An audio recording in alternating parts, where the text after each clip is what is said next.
Introduction to Exodus. The book of Exodus continues the story of God's promises that began in the book of Genesis. From the people of the world, God selected one man, Abraham, and promised to make his descendants into a great nation.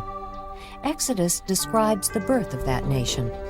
When the story of Genesis ends, we see Jacob and 70 of his descendants go into Egypt to live.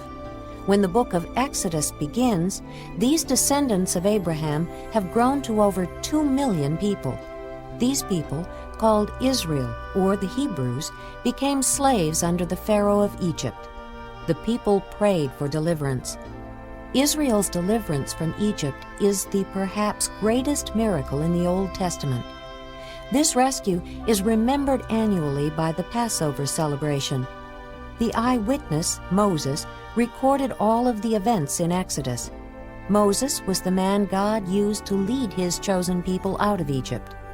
Then, at Mount Sinai, God gave the people of Israel their law code or constitution that included the 10 Commandments. Now all they needed to be a nation was a land of their own. In order to guide them spiritually and physically, God gave them a portable worship center where He dwelt among the people. God was shaping this people into a great nation in order to be the source of truth and salvation to the entire world. And in the process, He was revealing more and more about Himself. Exodus, chapter 1. These are the names of the sons of Israel who went to Egypt with Jacob, each with his family: Reuben, Simeon, Levi and Judah, Issachar, Zebulun and Benjamin, Dan and Naphtali, Gad and Asher. The descendants of Jacob numbered 70 in all. Joseph was already in Egypt. Now Joseph and all his brothers and all that generation died. But the Israelites were fruitful and multiplied greatly and became exceedingly numerous, so that the land was filled with them. Then a new king, who did not know about Joseph, came to power in Egypt. "Look," He said to his people, "the Israelites have become much too numerous for us. Come, we must deal shrewdly with them, or they will become even more numerous, and if war breaks out, we'll join our enemies, fight against us, and leave the country." So they put slave masters over them to oppress them with forced labor, and they built Pithom and Ramesses as store cities for Pharaoh. But the more they were oppressed, the more they multiplied and spread. So the Egyptians came to dread the Israelites and worked them ruthlessly. They made their lives bitter with hard labor in brick and mortar, and with all kinds of work in the fields. In all their hard labor, the Egyptians used them ruthlessly. The king of Egypt said to the Hebrew midwives, whose names were Shiphrah and Puah, "When you help the Hebrew women in childbirth and observe them on the delivery stool, if it is a boy, kill him. But if it is a girl, let her live." The midwives, however, feared God, and did not do what the king of Egypt had told them to do. They let the boys live. Then the king of Egypt summoned the midwives and asked them, "Why have you done this? Why have you let the boys live?" The midwives answered Pharaoh, Hebrew women are not like Egyptian women. They are vigorous and give birth before the midwives arrive. So God was kind to the midwives, and the people increased and became even more numerous. And because the midwives feared God, He gave them families of their own. Then Pharaoh gave this order to all his people: "Every boy that is born you must throw into the Nile, but let every girl live." Chapter 2.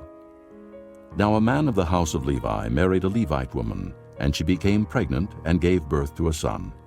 When she saw that he was a fine child, she hid him for 3 months.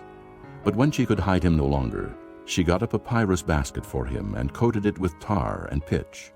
Then she placed the child in it and put it among the reeds along the bank of the Nile. His sister stood at a distance to see what would happen to him. Then Pharaoh's daughter went down to the Nile to bathe, and her attendants were walking along the riverbank.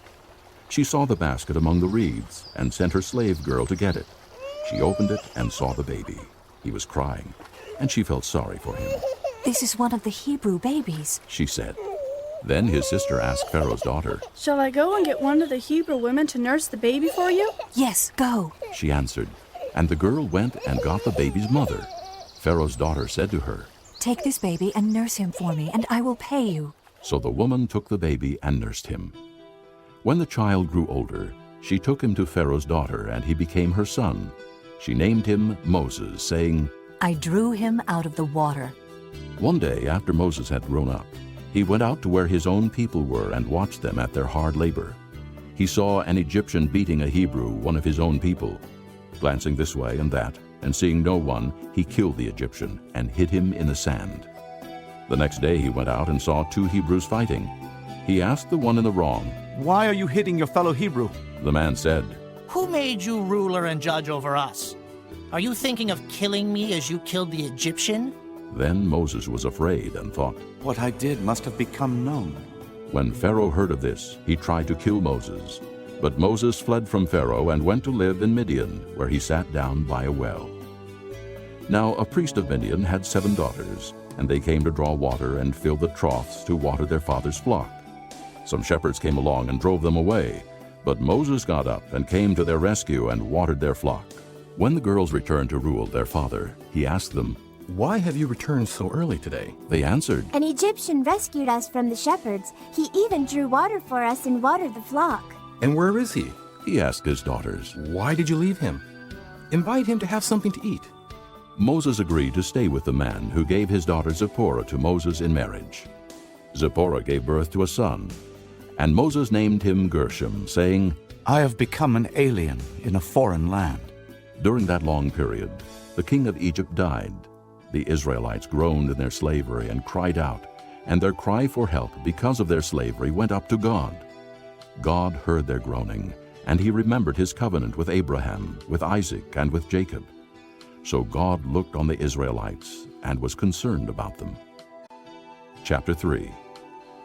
Now Moses was tending the flock of Jethro, his father-in-law, the priest of Midian, and he led the flock to the far side of the desert and came to Horeb, the mountain of God. There the angel of the Lord appeared to him in flames of fire from within a bush. Moses saw that though the bush was on fire, it did not burn up. So Moses thought, I will go over and see this strange sight, why the bush does not burn up. When the Lord saw that he had gone over to look, God called to him from within the bush, Moses, Moses. And Moses said, Here I am. Do not come any closer. God said, Take off your sandals, for the place where you are standing is holy ground.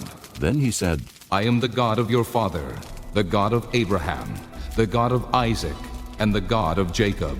At this, Moses hid his face, because he was afraid to look at God. The Lord said, I have indeed seen the misery of my people in Egypt. I have heard them crying out because of their slave drivers, and I am concerned about their suffering. So I have come down to rescue them from the hand of the Egyptians, and to bring them up out of that land into a good and spacious land, a land flowing with milk and honey, the home of the Canaanites, Hittites, Amorites, Perizzites, Hivites, and Jebusites. And now the cry of the Israelites has reached me, and I have seen the way the Egyptians are oppressing them. So now, go. I am sending you to Pharaoh to bring my people, the Israelites, out of Egypt.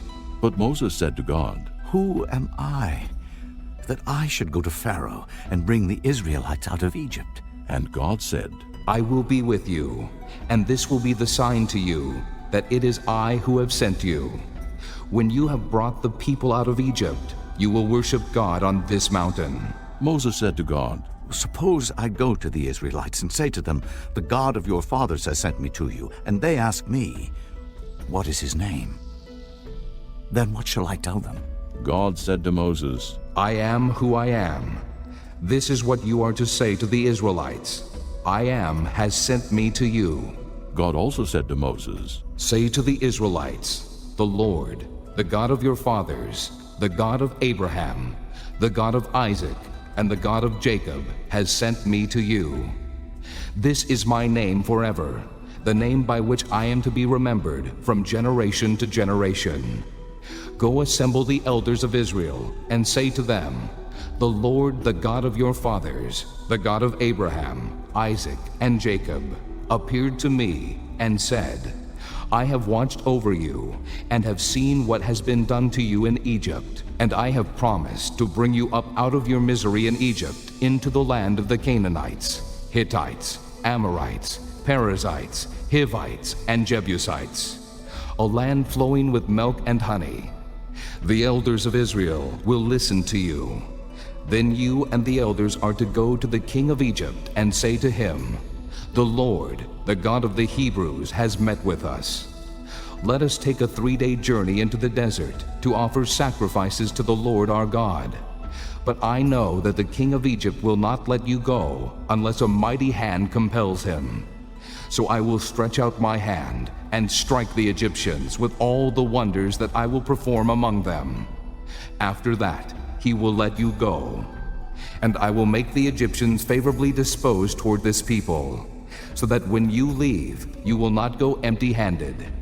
Every woman is to ask her neighbor, and any woman living in her house, for articles of silver and gold, and for clothing, which you will put on your sons and daughters.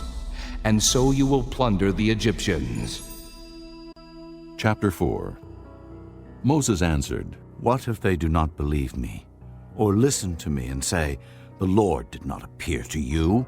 Then the Lord said to him, What is that in your hand? A staff. He replied. The Lord said, Throw it on the ground. Moses threw it on the ground, and it became a snake, and he ran from it. Then the Lord said to him, Reach out your hand and take it by the tail. So Moses reached out and took hold of the snake, and it turned back into a staff in his hand. This, said the Lord, is so that they may believe that the Lord, the God of their fathers, the God of Abraham, the God of Isaac, and the God of Jacob has appeared to you. Then the Lord said, Put your hand inside your cloak. So Moses put his hand into his cloak, and when he took it out, it was leprous, like snow. Now put it back into your cloak, he said. So Moses put his hand back into his cloak, and when he took it out, it was restored like the rest of his flesh. Then the Lord said, If they do not believe you or pay attention to the first miraculous sign, they may believe the second. But if they do not believe these 2 signs or listen to you, take some water from the Nile and pour it on the dry ground. The water you take from the river will become blood on the ground. Moses said to the Lord, O Lord, I have never been eloquent, neither in the past nor since you have spoken to your servant.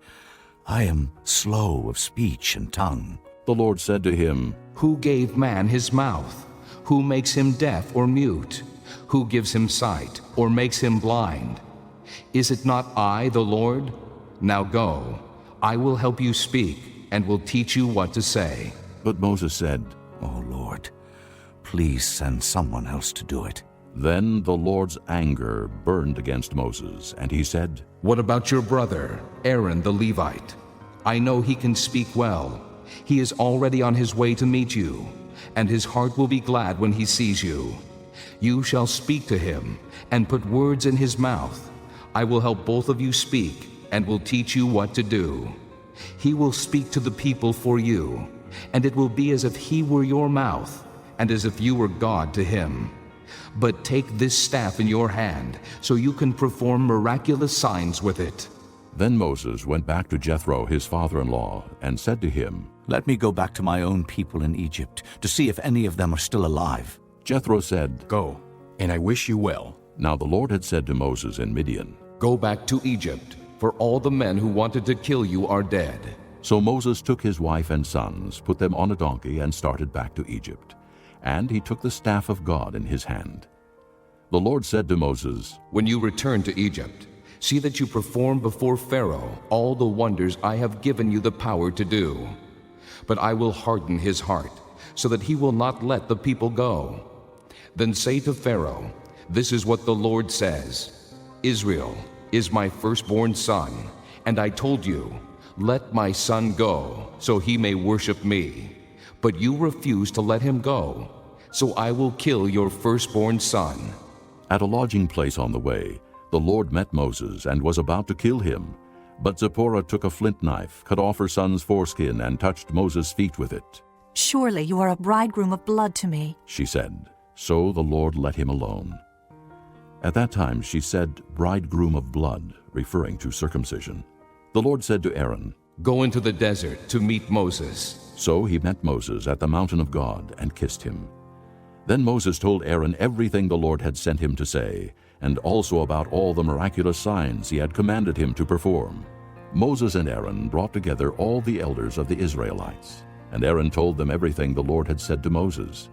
He also performed the signs before the people, and they believed.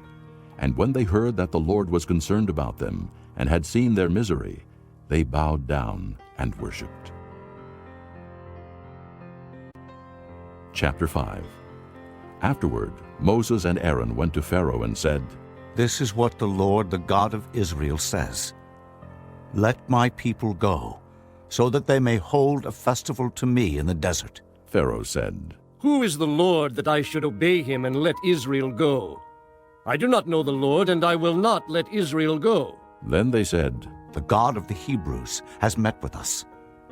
Now let us take a 3-day journey into the desert to offer sacrifices to the Lord our God, or he may strike us with plagues, or with the sword.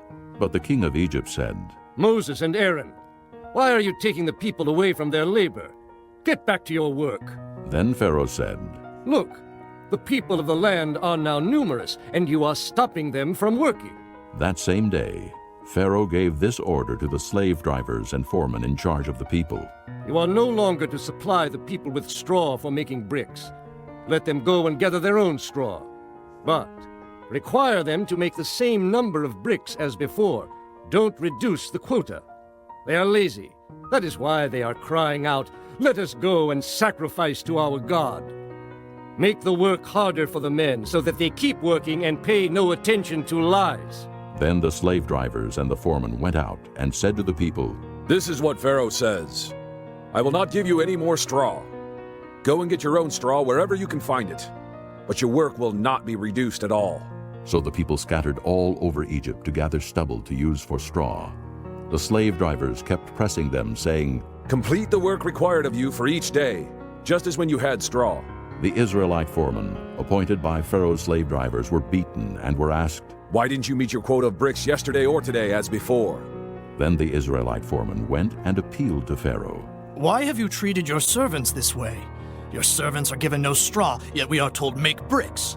Your servants are being beaten, but the fault is with your own people. Pharaoh said, Lazy, that's what you are. Lazy. That is why you keep saying, Let us go and sacrifice to the Lord. Now get to work. You will not be given any straw, yet you must produce your full quota of bricks. The Israelite foremen realized they were in trouble when they were told, You are not to reduce the number of bricks required of you for each day. Pharaoh. They found Moses and Aaron waiting to meet them, and they said, May the Lord look upon you and judge you. You have made us a stench to Pharaoh and his officials and have put a sword in their hand to kill us. Moses returned to the Lord and said, O Lord, why have you brought trouble upon this people? Is this why you sent me? Ever since I went to Pharaoh to speak in your name, he has brought trouble upon this people, and you have not rescued your people at all. Chapter 6. Then the Lord said to Moses, Now you will see what I will do to Pharaoh. Because of my mighty hand, he will let them go. Because of my mighty hand, he will drive them out of his country. God also said to Moses, I am the Lord.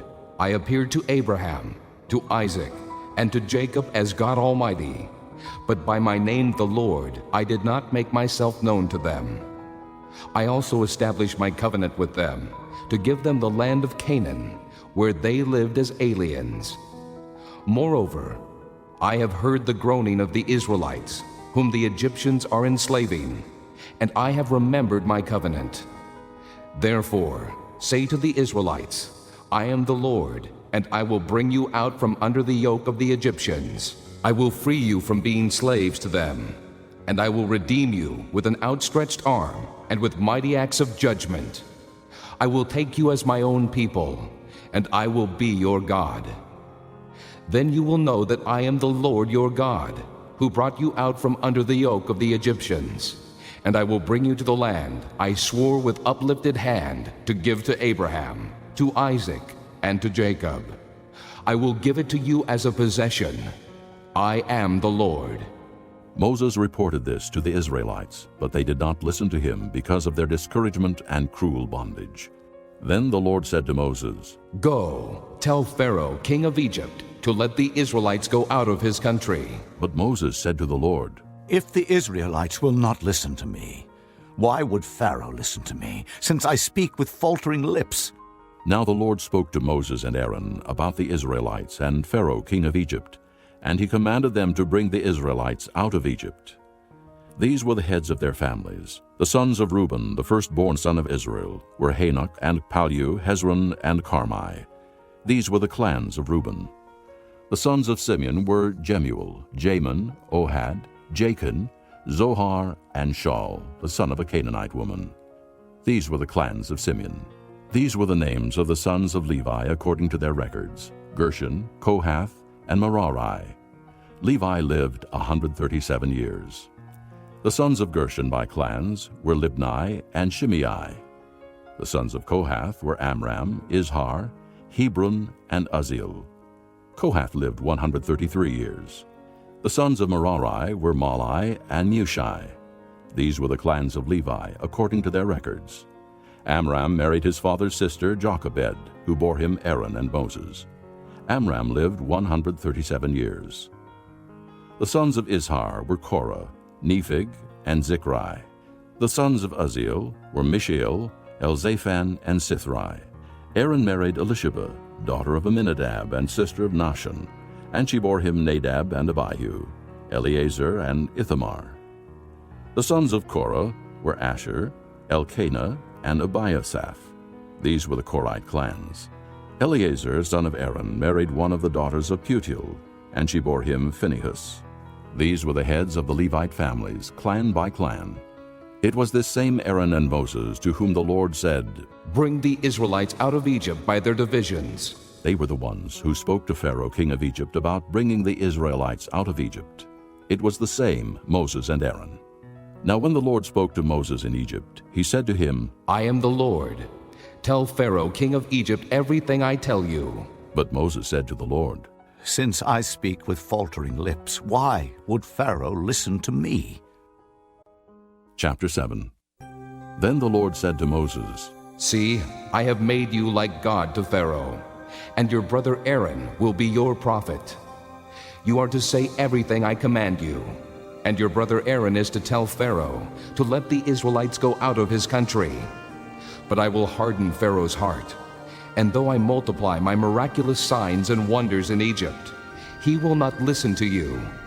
Then I will lay my hand on Egypt, and with mighty acts of judgment I will bring out my divisions, my people the Israelites. And the Egyptians will know that I am the Lord when I stretch out my hand against Egypt and bring the Israelites out of it." Moses and Aaron did just as the Lord commanded them. Moses was 80 years old, and Aaron 83 when they spoke to Pharaoh. The Lord said to Moses and Aaron, "When Pharaoh says to you, 'Perform a miracle,' then say to Aaron, 'Take your staff and throw it down before Pharaoh, and it will become a snake.'" So Moses and Aaron went to Pharaoh and did just as the Lord commanded. Aaron threw his staff down in front of Pharaoh and his officials, and it became a snake. Pharaoh then summoned wise men and sorcerers, and the Egyptian magicians also did the same things by their secret arts. Each one threw down his staff, and it became a snake. But Aaron's staff swallowed up their staffs. Yet Pharaoh's heart became hard, and he would not listen to them, just as the Lord had said. Then the Lord said to Moses, "Pharaoh's heart is unyielding. He refuses to let the people go. Go to Pharaoh in the morning, as he goes out to the water. Wait on the bank of the Nile to meet him, and take in your hand the staff that was changed into a snake.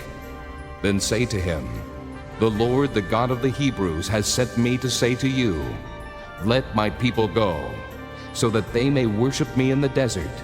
But until now you have not listened. This is what the Lord says. By this you will know that I am the Lord. With the staff that is in my hand, I will strike the water of the Nile, and it will be changed into blood. The fish in the Nile will die, and the river will stink. The Egyptians will not be able to drink its water. The Lord said to Moses, Tell Aaron, take your staff and stretch out your hand over the waters of Egypt, over the streams and canals, over the ponds and all the reservoirs, and they will turn to blood. Blood will be everywhere in Egypt, even in the wooden buckets and stone jars. Moses and Aaron did just as the Lord had commanded.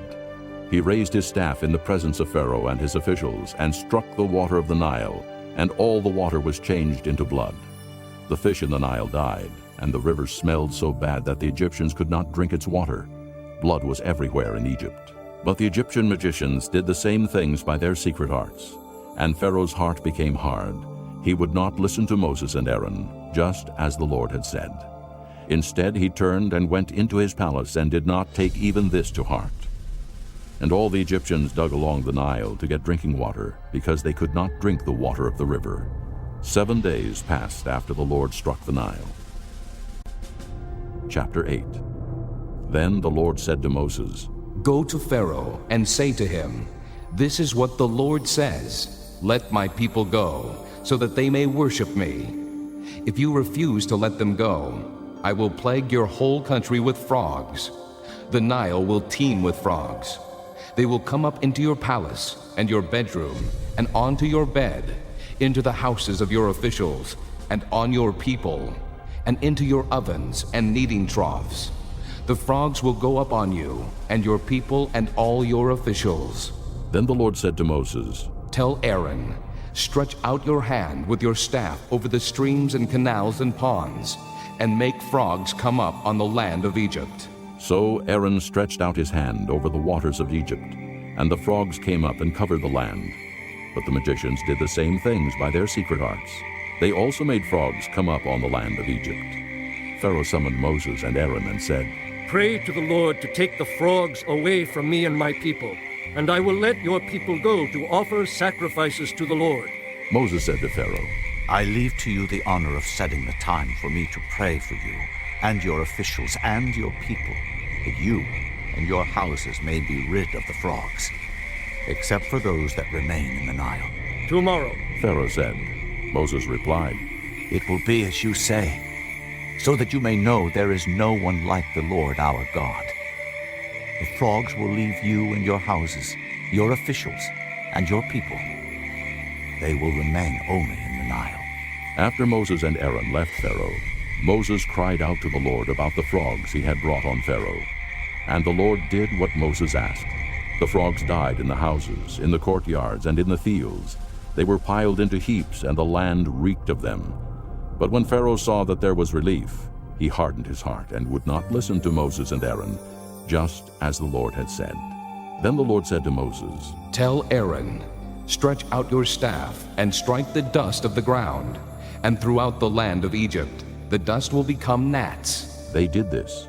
And when Aaron stretched out his hand with the staff and struck the dust of the ground, gnats came upon men and animals. All the dust throughout the land of Egypt became gnats. But when the magicians tried to produce gnats by their secret arts, they could not. And the gnats were on men and animals. The magicians said to Pharaoh, This is the finger of God. But Pharaoh's heart was hard, and he would not listen, just as the Lord had said. Then the Lord said to Moses, Get up early in the morning and confront Pharaoh as he goes to the water, and say to him, This is what the Lord says, Let my people go, so that they may worship me. If you do not let my people go, I will send swarms of flies on you and your officials, on your people, and into your houses. The houses of the Egyptians will be full of flies, and even the ground where they are. But on that day, I will deal differently with the land of Goshen, where my people live. No swarms of flies will be there, so that you will know that I, the Lord, am in this land. I will make a distinction between my people and your people. This miraculous sign will occur tomorrow. And the Lord did this. Dense swarms of flies poured into Pharaoh's palace and into the houses of his officials, and throughout Egypt the land was ruined by the flies. Then Pharaoh summoned Moses and Aaron and said, Go, sacrifice to your God here in the land. But Moses said, That would not be right. The sacrifices we offer the Lord our God would be detestable to the Egyptians. And if we offer sacrifices that are detestable in their eyes, will they not stone us? We must take a 3-day journey into the desert to offer sacrifices to the Lord our God as he commands us. Pharaoh said, I will let you go to offer sacrifices to the Lord your God in the desert, but you must not go very far. Now pray for me. Moses answered, As soon as I leave you, I will pray to the Lord. And tomorrow the flies will leave Pharaoh and his officials and his people. Only be sure that Pharaoh does not act deceitfully again by not letting the people go to offer sacrifices to the Lord. Then Moses left Pharaoh and prayed to the Lord. And the Lord did what Moses asked. The flies left Pharaoh and his officials and his people. Not a fly remained. But this time also Pharaoh hardened his heart and would not let the people go. Chapter 9. Then the Lord said to Moses, Go to Pharaoh and say to him, This is what the Lord, the God of the Hebrews, says. Let my people go, so that they may worship me. If you refuse to let them go and continue to hold them back, the hand of the Lord will bring a terrible plague on your livestock in the field, on your horses and donkeys and camels, and on your cattle and sheep and goats. But the Lord will make a distinction between the livestock of Israel and that of Egypt, so that no animal belonging to the Israelites will die. The Lord set a time and said, Tomorrow the Lord will do this in the land. And the next day the Lord did it. All the livestock of the Egyptians died, but not one animal belonging to the Israelites died. Pharaoh sent men to investigate and found that not even one of the animals of the Israelites had died. Yet his heart was unyielding, and he would not let the people go.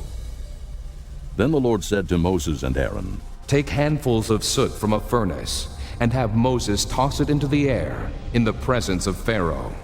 It will become fine dust over the whole land of Egypt, and festering boils will break out on men and animals throughout the land. So they took soot from a furnace and stood before Pharaoh. Moses tossed it into the air, and festering boils broke out on men and animals. The magicians could not stand before Moses because of the boils that were on them and on all the Egyptians. But the Lord hardened Pharaoh's heart, and he would not listen to Moses and Aaron, just as the Lord had said to Moses.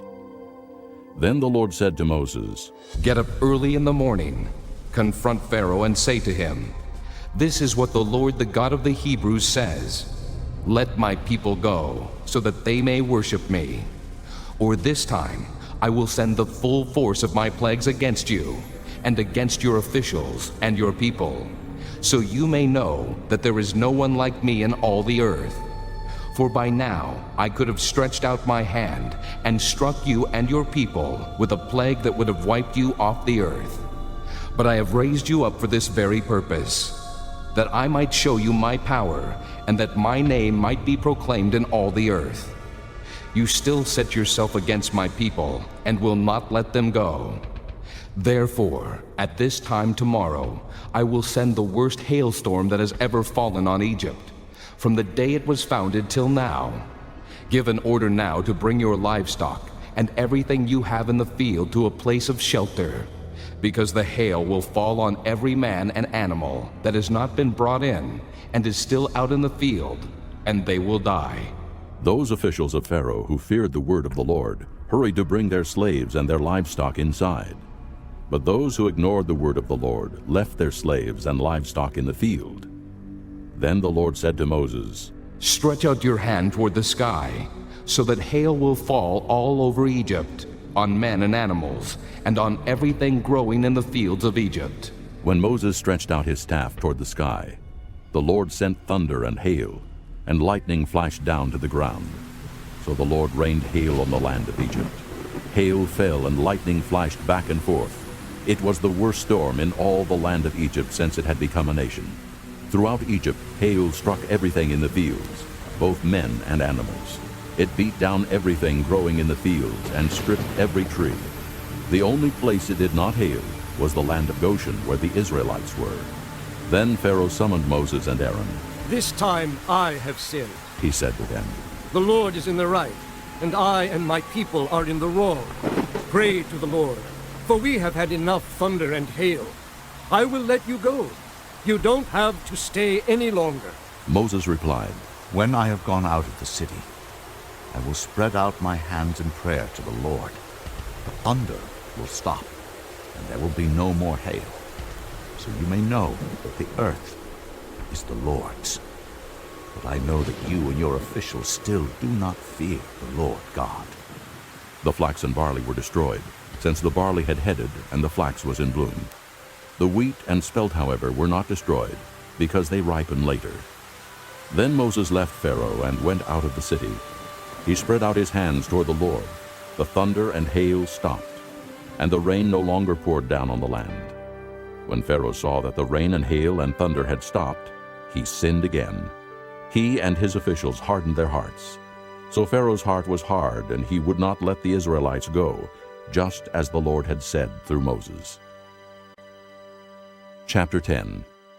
Then the Lord said to Moses, "Go to Pharaoh, for I have hardened his heart and the hearts of his officials, so that I may perform these miraculous signs of mine among them, that you may tell your children and grandchildren how I dealt harshly with the Egyptians, and how I performed my signs among them, and that you may know that I am the Lord." So Moses and Aaron went to Pharaoh and said to him, This is what the Lord, the God of the Hebrews, says. How long will you refuse to humble yourself before me? Let my people go, so that they may worship me. If you refuse to let them go, I will bring locusts into your country tomorrow. They will cover the face of the ground, so that it cannot be seen. They will devour what little you have left after the hail, including every tree that is growing in your fields. They will fill your houses, and those of all your officials, and all the Egyptians. Something neither your fathers nor your forefathers have ever seen from the day they settled in this land till now. Then Moses turned and left Pharaoh. Pharaoh's officials said to him, "How long will this man be a snare to us? Let the people go so that they may worship the Lord their God. Do you not yet realize that Egypt is ruined?" Then Moses and Aaron were brought back to Pharaoh. "Go, worship the Lord your God," he said. "But just who will be going?" Moses answered, We will go with our young and old, with our sons and daughters, and with our flocks and herds, because we are to celebrate a festival to the Lord. Pharaoh said, "The Lord be with you. If I let you go, along with your women and children, clearly you are bent on evil.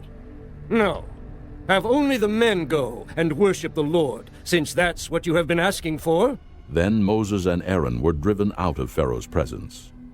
And the Lord said to Moses, "Stretch out your hand over Egypt, so that locusts will swarm over the land and devour everything growing in the fields, everything left by the hail." So Moses stretched out his staff over Egypt, and the Lord made an east wind blow across the land all that day and all that night. By morning the wind had brought the locusts. They invaded all Egypt and settled down in every area of the country in great numbers. Never before had there been such a plague of locusts, nor will there ever be again. They covered all the ground until it was black. They devoured all that was left after the hail, everything growing in the fields and the fruit on the trees. Nothing green remained on tree or plant in all the land of Egypt. Pharaoh quickly summoned Moses and Aaron and said, "I have sinned against the Lord your God and against you. Now forgive my sin once more, and pray to the Lord your God to take this deadly plague away from me." Moses then left Pharaoh and prayed to the Lord. And the Lord changed the wind to a very strong west wind, which caught up the locusts and carried them into the Red Sea. Not a locust was left anywhere in Egypt.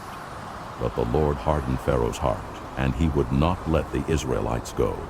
Then the Lord said to Moses, "Stretch out your hand toward the sky, so that darkness will spread over Egypt, darkness that can be felt." So Moses stretched out his hand toward the sky, and total darkness covered all Egypt for 3 days. No one could see anyone else or leave his place for 3 days. Yet all the Israelites had light in the places where they lived. Then Pharaoh summoned Moses and said, Go, worship the Lord. Even your women and children may go with you. Only leave your flocks and herds behind. But Moses said, You must allow us to have sacrifices and burnt offerings to present to the Lord our God. Our livestock too must go with us. Not a hoof is to be left behind. We have to use some of them in worshiping the Lord our God, and until we get there, we will not know what we are to use to worship the Lord. But the Lord hardened Pharaoh's heart, and he was not willing to let them go. Pharaoh said to Moses, Get out of my sight. Make sure you do not appear before me again. The day you see my face, you will die. Just as you say, Moses replied. I will never appear before you again. Chapter 11. Now the Lord had said to Moses, I will bring one more plague on Pharaoh and on Egypt. After that, he will let you go from here, and when he does, he will drive you out completely. Tell the people that men and women alike are to ask their neighbors for articles of silver and gold. The Lord made the Egyptians favorably disposed toward the people, and Moses himself was highly regarded in Egypt by Pharaoh's officials and by the people. So Moses said, This is what the Lord says. About midnight, I will go throughout Egypt. Every firstborn son in Egypt will die, from the firstborn son of Pharaoh, who sits on the throne, to the firstborn son of the slave girl, who is at her handmill, and all the firstborn of the cattle as well. There will be loud wailing throughout Egypt, worse than there has ever been or ever will be again. But among the Israelites, not a dog will bark at any man or animal. Then you will know that the Lord makes a distinction between Egypt and Israel. All these officials of yours will come to me, bowing down before me and saying, Go you and all the people who follow you. After that, I will leave. Then Moses, hot with anger, left Pharaoh. The Lord had said to Moses, Pharaoh will refuse to listen to you, so that my wonders may be multiplied in Egypt. Moses and Aaron performed all these wonders before Pharaoh. But the Lord hardened Pharaoh's heart, and he would not let the Israelites go out of his country. Chapter 12. The Lord said to Moses and Aaron in Egypt, This month is to be for you the first month of your year. Tell the whole community of Israel that on the 10th day of this month, each man is to take a lamb for his family, one for each household. If any household is too small for a whole lamb, they must share one with their nearest neighbor, having taken into account the number of people there are. You are to determine the amount of lamb needed in accordance with what each person will eat. The animals you choose must be year-old males without defect, and you may take them from the sheep or the goats. Take care of them until the 14th day of the month, when all the people of the community of Israel must slaughter them at twilight. Then take some of the blood and put it on the sides and tops of the door frames of the houses where they eat the lambs. That same night they are to eat the meat roasted over the fire, along with bitter herbs and bread made without yeast. Do not eat the meat raw or cooked in water, but roast it over the fire, head, legs, and inner parts. Do not leave any of it till morning. If some is left till morning, you must burn it. This is how you are to eat it, with your cloak tucked into your belt, your sandals on your feet, and your staff in your hand. Eat it in haste. It is the Lord's Passover. On that same night, I will pass through Egypt and strike down every firstborn, both men and animals. And I will bring judgment on all the gods of Egypt. I am the Lord. The blood will be a sign for you on the houses where you are, and when I see the blood, I will pass over you. No destructive plague will touch you when I strike Egypt. This is a day you are to commemorate. For the generations to come, you shall celebrate it as a festival to the Lord, a lasting ordinance. For 7 days you are to eat bread made without yeast. On the first day, remove the yeast from your houses. For whoever eats anything with yeast in it from the first day through the seventh, must be cut off from Israel. On the first day, hold a sacred assembly, and another one on the seventh day. Do no work at all on these days, except to prepare food for everyone to eat. That is all you may do. Celebrate the feast of unleavened bread, because it was on this very day that I brought your divisions out of Egypt. Celebrate this day as a lasting ordinance for the generations to come. In the first month, you are to eat bread made without yeast, from the evening of the 14th day until the evening of the 21st day. For 7 days, no yeast is to be found in your houses, and whoever eats anything with yeast in it must be cut off from the community, whether he is an alien or native born. Eat nothing made with yeast. Wherever you live, you must eat unleavened bread. Then Moses summoned all the elders of Israel and said to them, Go at once and select the animals for your families and slaughter the Passover lamb. Take a bunch of hyssop, dip it into the blood in the basin, and put some of the blood on the top and on both sides of the doorframe. Not one of you shall go out the door of his house until morning.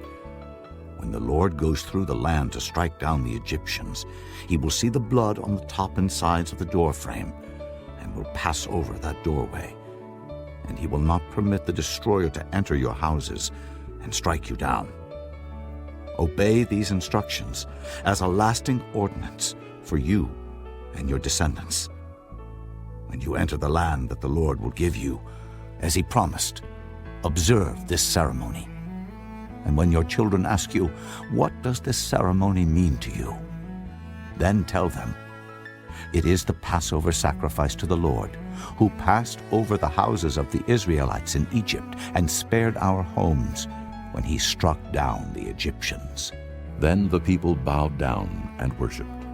The Israelites did just what the Lord commanded Moses and Aaron. At midnight, the Lord struck down all the firstborn in Egypt, from the firstborn of Pharaoh who sat on the throne, to the firstborn of the prisoner who was in the dungeon, and the firstborn of all the livestock as well. Pharaoh and all his officials and all the Egyptians got up during the night, and there was loud wailing in Egypt, for there was not a house without someone dead. During the night, Pharaoh summoned Moses and Aaron and said, Up, leave my people, instructed, Israelites. Go worship the Lord as you have requested. Take your flocks and herds as you have said, and go, and also bless me. The Egyptians urged the people to hurry and leave the country. For otherwise, they said, we will all die. So the people took their dough before the yeast was added, and carried it on their shoulders in kneading troughs wrapped in clothing. The Israelites did as Moses instructed, and asked the Egyptians for articles of silver and gold and for clothing. The Lord had made the Egyptians favorably disposed toward the people, and they gave them what they asked for. So they plundered the Egyptians. The Israelites journeyed from Ramesses to Succoth. There were about 600,000 men on foot, besides women and children. Many other people went up with them, as well as large droves of livestock, both flocks and herds. With the dough they had brought from Egypt, they baked cakes of unleavened bread. The dough was without yeast because they had been driven out of Egypt and did not have time to prepare food for themselves. Now the length of time the Israelite people lived in Egypt was 430 years. At the end of the 430 years, to the very day, all the Lord's divisions left Egypt. Because the Lord kept vigil that night to bring them out of Egypt, on this night all the Israelites are to keep vigil to honor the Lord for the generations to come. The Lord said to Moses and Aaron, These are the regulations for the Passover. No foreigner is to eat of it. Any slave you have bought may eat of it after you have circumcised him. But a temporary resident and a hired worker may not eat of it. It must be eaten inside one house. Take none of the meat outside the house. Do not break any of the bones. The whole community of Israel must celebrate it. An alien living among you who wants to celebrate the Lord's Passover must have all the males in his household circumcised. Then he may take part, like one born in the land. No uncircumcised male may eat of it. The same law applies to the native born and to the alien living among you. All the Israelites did just as commanded Moses and Aaron. And on that very day, the Lord brought the Israelites out of Egypt by their divisions. Chapter 13. The Lord said to Moses, Consecrate to me every firstborn male. The first offspring of every womb among the Israelites belongs to me, whether man or animal. Then Moses said to the people, Commemorate this day, the day you came out of Egypt, out of the land of slavery, because the Lord brought you out of it with a mighty hand. Eat nothing containing yeast. Today, in the month of Abib, you are leaving. When the Lord brings you into the land of the Canaanites, Hittites, Amorites, Hivites, and Jebusites, the land he swore to your forefathers to give you, a land flowing with milk and honey. You are to observe the ceremony in this month. For 7 days, eat bread made without yeast, and on the 7th day, hold a festival to the Lord. Eat unleavened bread during those 7 days. Nothing with yeast in it is to be seen among you, nor shall any yeast be seen anywhere within your borders.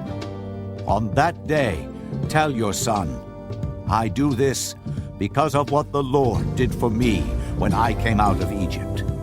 This observance will be for you like a sign on your hand and a reminder on your forehead that the law of the Lord is to be on your lips. For the Lord brought you out of Egypt with his mighty hand. You must keep this ordinance at the appointed time, year after year. After the Lord brings you into the land of the Canaanites and gives it to you, as he promised on oath to you and your forefathers, you are to give over to the Lord the first offspring of every womb. All the firstborn males of your livestock belong to the Lord. Redeem with a lamb every firstborn donkey. But if you do not redeem it, break its neck. Redeem every firstborn among your sons. In days to come, when your son asks you, What does this mean? Say to him, With a mighty hand, the Lord brought us out of Egypt, out of the land of slavery. When Pharaoh stubbornly refused to let us go, the Lord killed every firstborn in Egypt, both man and animal. This is why I sacrifice to the Lord the first male offspring of every womb, and redeem each of my firstborn sons. And it will be like a sign on your hand, and a symbol on your forehead, that the Lord brought us out of Egypt with his mighty hand. When Pharaoh let the people go, God did not lead them on the road through the Philistine country, though that was shorter. For God said, If they face war, they might change their minds and return to Egypt.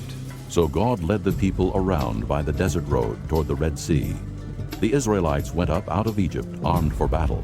Moses took the bones of Joseph with him because Joseph had made the sons of Israel swear an oath. He had said, God will surely come to your aid, and then you must carry my bones up with you from this place. After leaving Succoth, they camped at Etham on the edge of the desert. By day the Lord went ahead of them in a pillar of cloud to guide them on their way, and by night in a pillar of fire to give them light, so that they could travel by day or night. Neither the pillar of cloud by day nor the pillar of fire by night left its place in front of the people. Chapter 14. Then the Lord said to Moses, Tell the Israelites to turn back and encamp near Pi-hahiroth, between Migdol and the sea. They are to encamp by the sea, directly opposite Baal-zephon. Pharaoh will think the Israelites are wandering around the land in confusion, hemmed in by the desert, and I will harden Pharaoh's heart, and he will pursue them. But I will gain glory for myself through Pharaoh and all his army, and the Egyptians will know that I am the Lord. So the Israelites did this.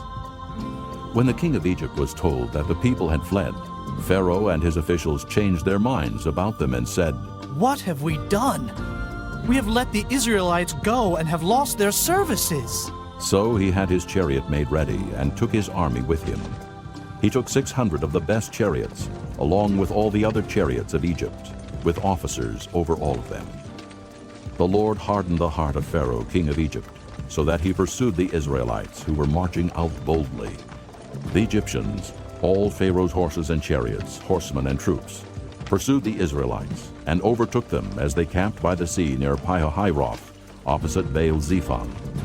As Pharaoh approached, the Israelites looked up, and there were the Egyptians marching after them. They were terrified and cried out to the Lord. They said to Moses, Was it because there were no graves in Egypt that you brought us to the desert to die? What have you done to us by bringing us out of Egypt? Didn't we say to you in Egypt, leave us alone, let us serve the Egyptians? It would have been better for us to serve the Egyptians than to die in the desert. Moses answered the people, Do not be afraid. Stand firm, and you will see the deliverance the Lord will bring you today. The Egyptians you see today, you will never see again. The Lord will fight for you. You need only to be still. Then the Lord said to Moses, Why are you crying out to me? Tell the Israelites to move on.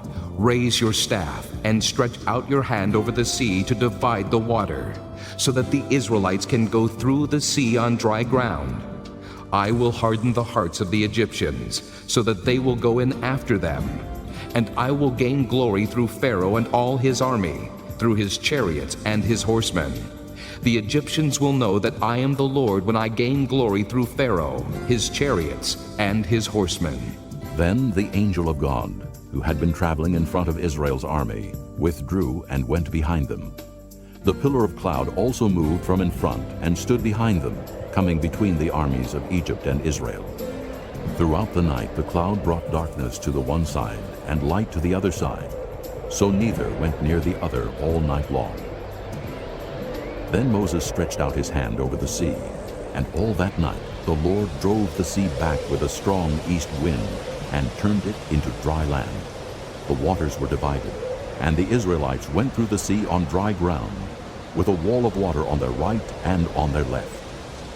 The Egyptians pursued them, and all Pharaoh's horses and chariots and horsemen followed them into the sea. During the last watch of the night, the Lord looked down from the pillar of fire and cloud at the Egyptian army and threw it into confusion. He made the wheels of their chariots come off, so that they had difficulty driving. And the Egyptians said, Let's get away from the Israelites. The Lord is fighting for them against Egypt. Then the Lord said to Moses, Stretch out your hand over the sea, so that the waters may flow back over the Egyptians and their chariots and horsemen. Moses stretched out his hand over the sea, and at daybreak the sea went back to its place. The Egyptians were fleeing toward it, and the Lord swept them into the sea. The water flowed back and covered the chariots and horsemen, the entire army of Pharaoh that had followed the Israelites into the sea. Not one of them survived. But the Israelites went through the sea on dry ground, with a wall of water on their right and on their left. That day the Lord saved Israel from the hands of the Egyptians, and Israel saw the Egyptians lying dead on the shore. And when the Israelites saw the great power the Lord displayed against the Egyptians, the people feared the Lord, and put their trust in him and in Moses his servant. Chapter 15. Then Moses and the Israelites sang this song to the Lord. I will sing to the Lord, for he is highly exalted. The horse and its rider he has hurled into the sea. The Lord is my strength and my song.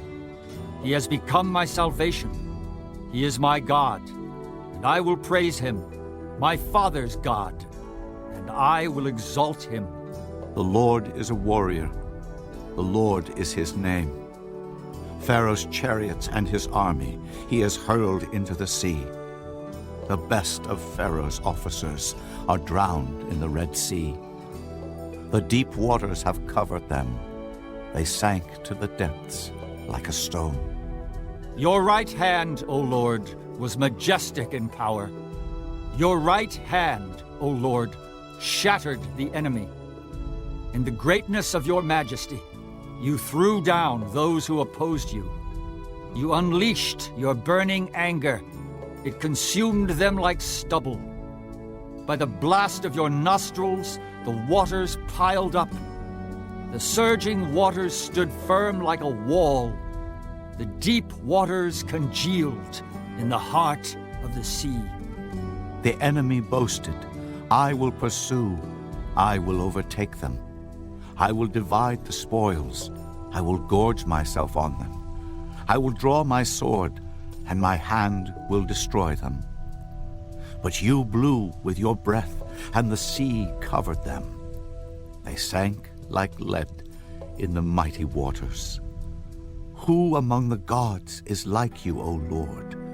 Who is like you, majestic in holiness, awesome in glory, working wonders? You stretched out your right hand, and the earth swallowed them. In your unfailing love, you will lead the people you have redeemed. In your strength, you will guide them to your holy dwelling. The nations will hear and tremble. Anguish will grip the people of Philistia. The chiefs of Edom will be terrified. The leaders of Moab will be seized with trembling. The people of Canaan will melt away. Terror and dread will fall upon them. By the power of your arm, they will be as still as a stone. Until your people pass by, O Lord, until the people you bought pass by. You will bring them in and plant them on the mountain of your inheritance, the place, O Lord, you made for your dwelling, the sanctuary, O Lord, your hands established. The Lord will reign forever and ever. When Pharaoh's horses, chariots, and horsemen went into the sea, the Lord brought the waters of the sea back over them. But the Israelites walked through the sea on dry ground.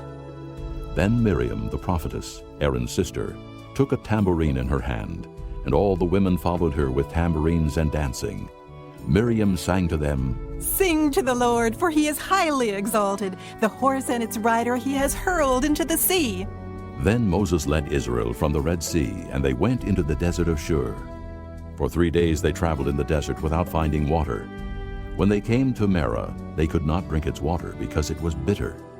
That is why the place is called Marah. So the people grumbled against Moses, saying, What are we to drink?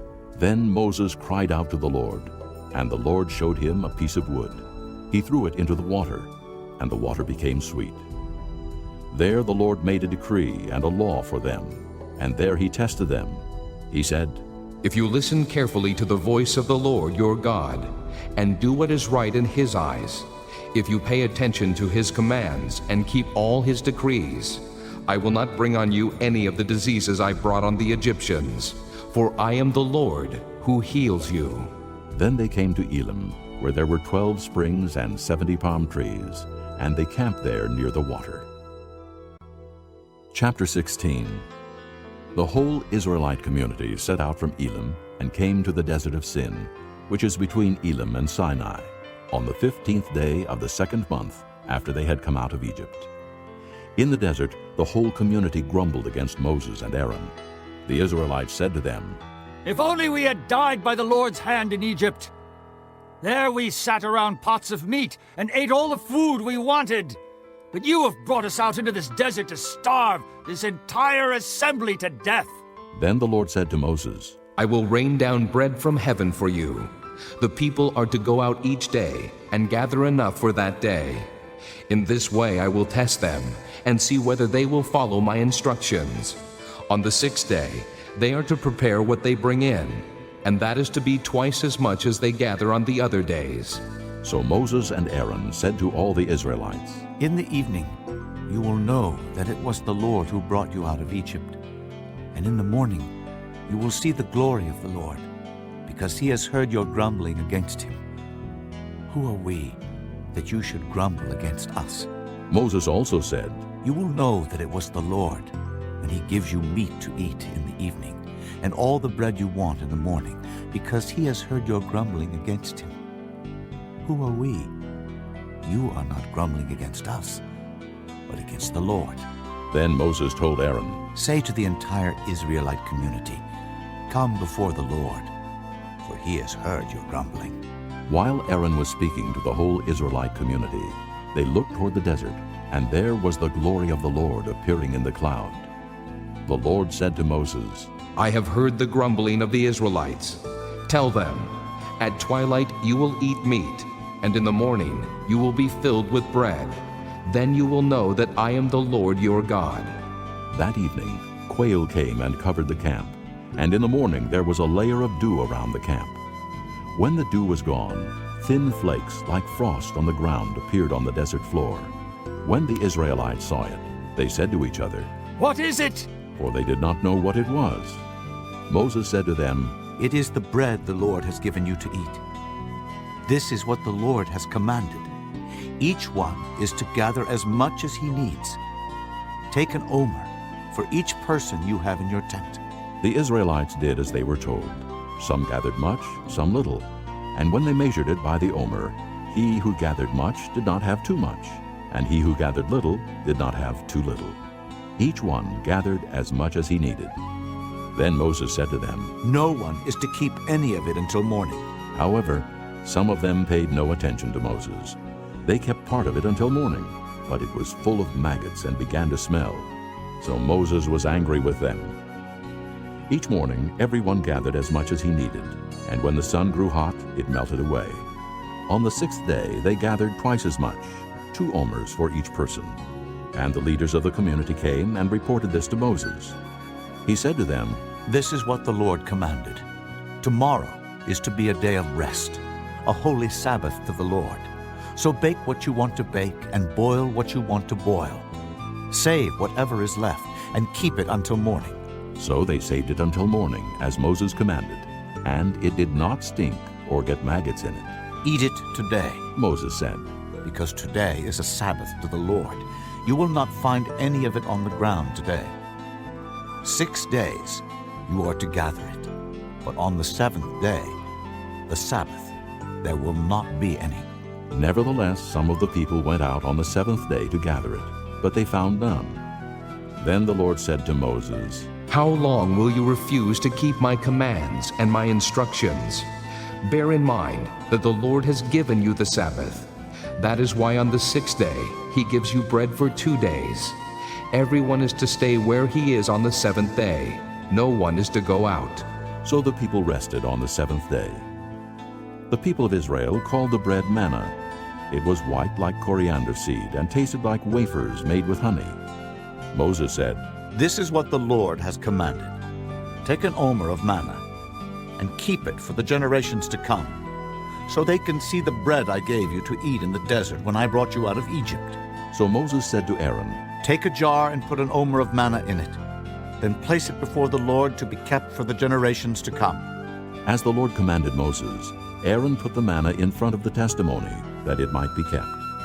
The Israelites ate manna 40 years, until they came to a land that was settled. They ate manna until they reached the border of Canaan. An omer is 1/10 of an ephah. This concludes Disc 4. Chapter 17. The whole Israelite community set out from the desert of Sin, traveling from place to place as the Lord commanded. They camped at Rephidim, but there was no water for the people to drink. So they quarreled with Moses and said, Give us water to drink. Moses replied, Why do you quarrel with me? Why do you put the Lord to the test? But the people were thirsty for water there, and they grumbled against Moses. They said, Why did you bring us up out of Egypt to make us and our children and livestock die of thirst? Then Moses cried out to the Lord, What am I to do with these people? They are almost ready to stone me.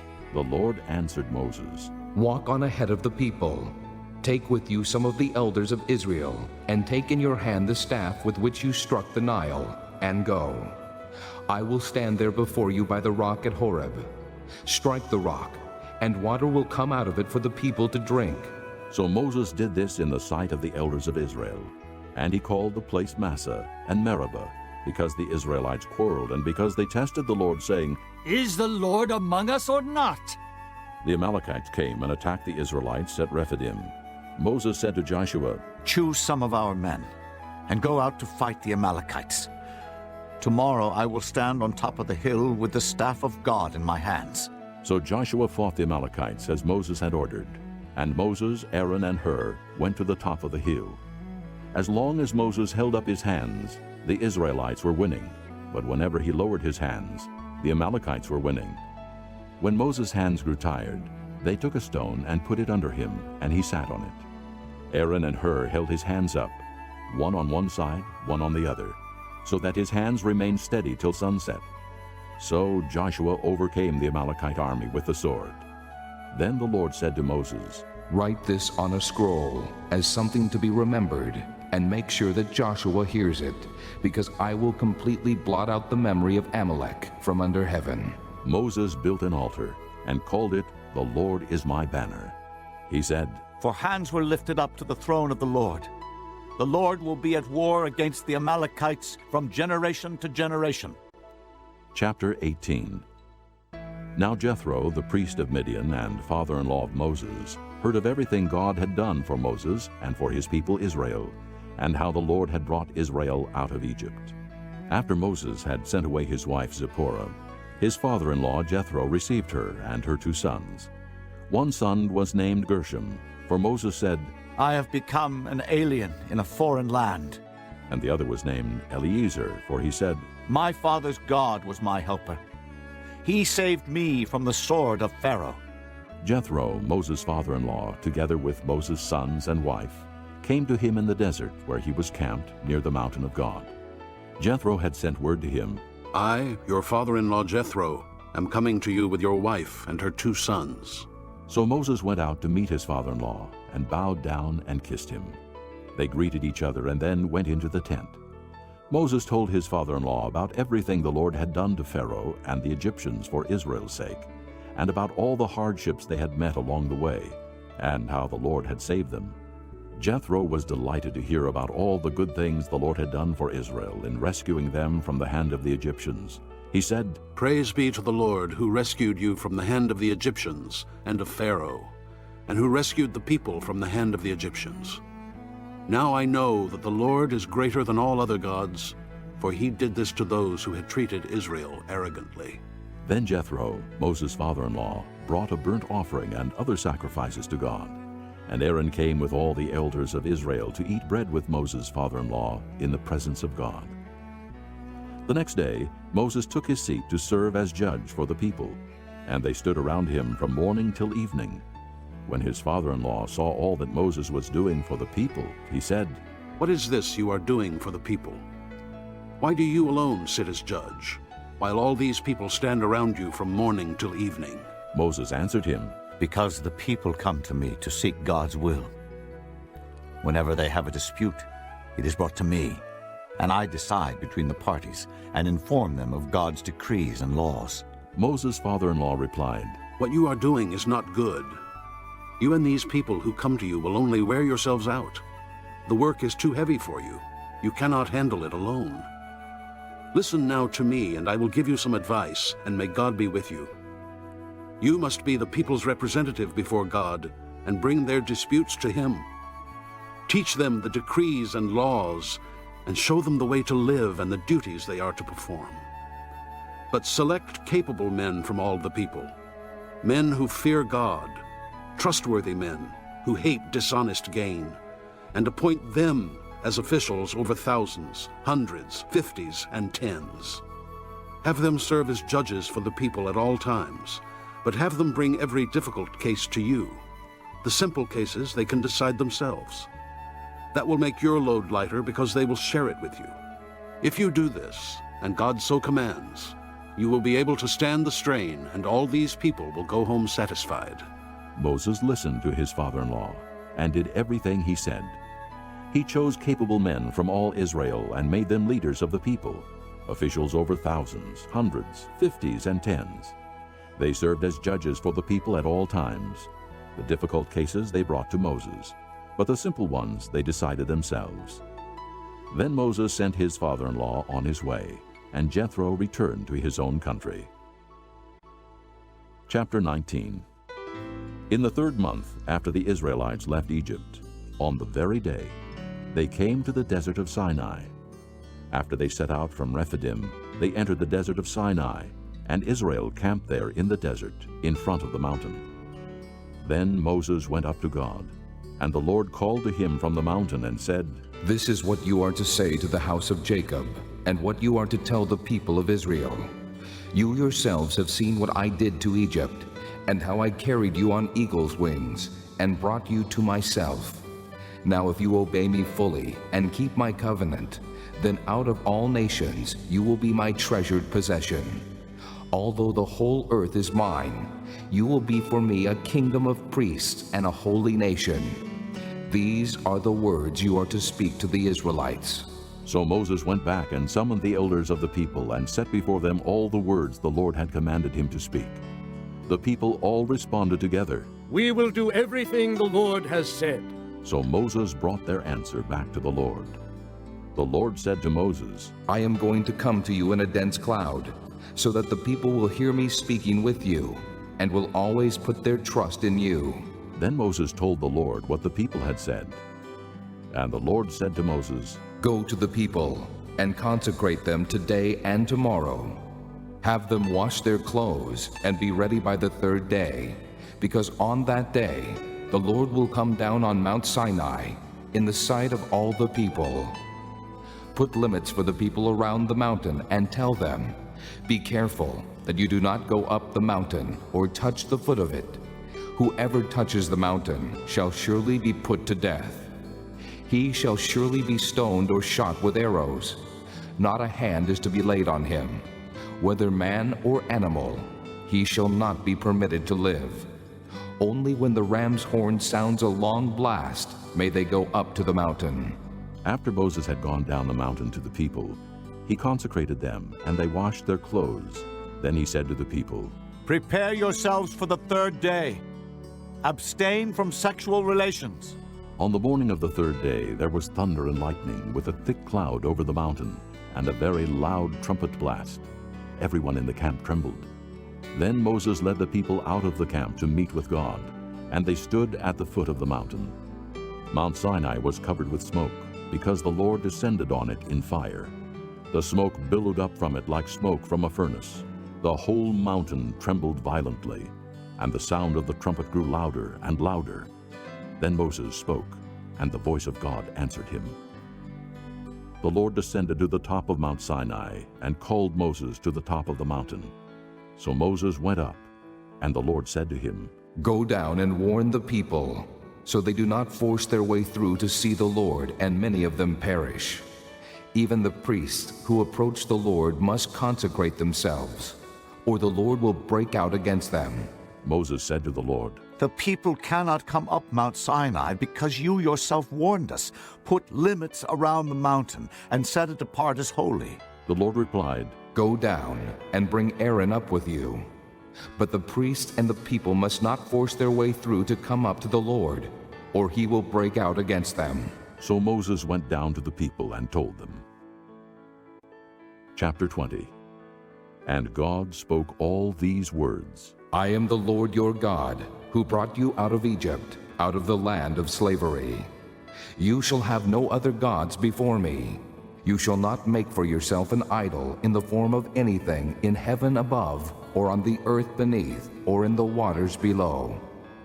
You shall not bow down to them or worship them. For I, the Lord your God, am a jealous God, punishing the children for the sin of the fathers to the third and fourth generation of those who hate me, but showing love to 1,000 generations of those who love me and keep my commandments. You shall not misuse the name of the Lord your God, for the Lord will not hold anyone guiltless who misuses his name. Remember the Sabbath day by keeping it holy. 6 days you shall labor and do all your work, but the seventh day is a Sabbath to the Lord your God.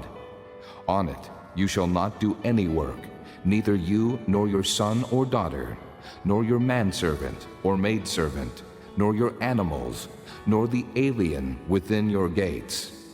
For in 6 days the Lord made the heavens and the earth, the sea, and all that is in them, but he rested on the seventh day. Therefore the Lord blessed the Sabbath day and made it holy. Honor your father and your mother, so that you may live long in the land the Lord your God is giving you. You shall not murder. You shall not commit adultery. You shall not steal. You shall not give false testimony against your neighbor. You shall not covet your neighbor's house. You shall not covet your neighbor's wife, or his manservant or maidservant, his ox or donkey, or anything that belongs to your neighbor. When the people saw the thunder and lightning, and heard the trumpet, and saw the mountain in smoke, they trembled with fear. They stayed at a distance and said to Moses, Speak to us yourself, and we will listen. But do not have God speak to us, or we will die. Moses said to the people, Do not be afraid. God has come to test you, so that the fear of God will be with you, to keep you from sinning. The people remained at a distance, while Moses approached the thick darkness where God was. Then the Lord said to Moses, Tell the Israelites this, you have seen for yourselves that I have spoken to you from heaven. Do not make any gods to be alongside me. Do not make for yourselves gods of silver or gods of gold. Make an altar of earth for me, and sacrifice on it your burnt offerings and fellowship offerings, your sheep and goats and your cattle. Wherever I cause my name to be honored, I will come to you and bless you. If you make an altar of stones for me, do not build it with dressed stones, for you will defile it if you use a tool on it. And do not go up to my altar on steps, lest your nakedness be exposed on it. Chapter 21. These are the laws you are to set before them. If you buy a Hebrew servant, he is to serve you for 6 years, but in the 7th year he shall go free without paying anything. If he comes alone, he is to go free alone. But if he has a wife when he comes, she is to go with him. If his master gives him a wife, and she bears him sons or daughters, the woman and her children shall belong to her master, and only the man shall go free. But if the servant declares, I love my master and my wife and children, and do not want to go free, then his master must take him before the judges. He shall take him to the door, or the doorpost, and pierce his ear with an awl. Then he will be his servant for life. If a man sells his daughter as a servant, she is not to go free as men servants do. If she does not please the master who has selected her for himself, he must let her be redeemed. He has no right to sell her to foreigners, because he has broken faith with her. If he selects her for his son, he must grant her the rights of a daughter. If he marries another woman, he must not deprive the first one of her food, clothing, and marital rights. If he does not provide her with these 3 things, she is to go free, without any payment of money. Anyone who strikes a man and kills him shall surely be put to death. However, if he does not do it intentionally, but God lets it happen, he is to flee to a place I will designate. But if a man schemes and kills another man deliberately, take him away from my altar and put him to death. Anyone who attacks his father or his mother must be put to death. Anyone who kidnaps another and either sells him or still has him when he is caught must be put to death. Anyone who curses his father or mother must be put to death. If men quarrel and one hits the other with a stone or with his fist, and he does not die but is confined to bed, the one who struck the blow will not be held responsible if the other gets up and walks around outside with his staff. However, he must pay the injured man for the loss of his time and see that he is completely healed. If a man beats his male or female slave with a rod, and the slave dies as a direct result, he must be punished. But he is not to be punished if the slave gets up after a day or 2, since the slave is his property.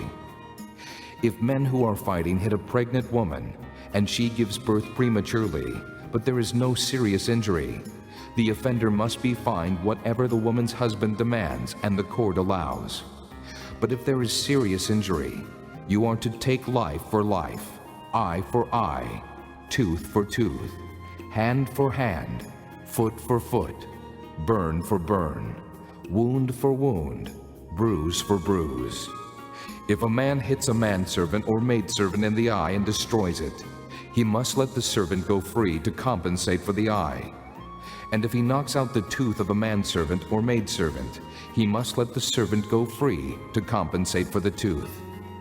If a bull gores a man or a woman to death, the bull must be stoned to death, and its meat must not be eaten. But the owner of the bull will not be held responsible. If, however, the bull has had the habit of goring, and the owner has been warned but has not kept it penned up, and it kills a man or woman, the bull must be stoned, and the owner also must be put to death. However, if payment is demanded of him, he may redeem his life by paying whatever is demanded. This law also applies if the bull gores a son or daughter. If the bull gores a male or female slave, the owner must pay 30 shekels of silver to the master of the slave, and the bull must be stoned. If a man uncovers a pit or digs one and fails to cover it, and an ox or a donkey falls into it, the owner of the pit must pay for the loss. He must pay its owner, and the dead animal will be his. If a man's bull injures the bull of another and it dies, they are to sell the live one and divide both the money and the dead animal equally.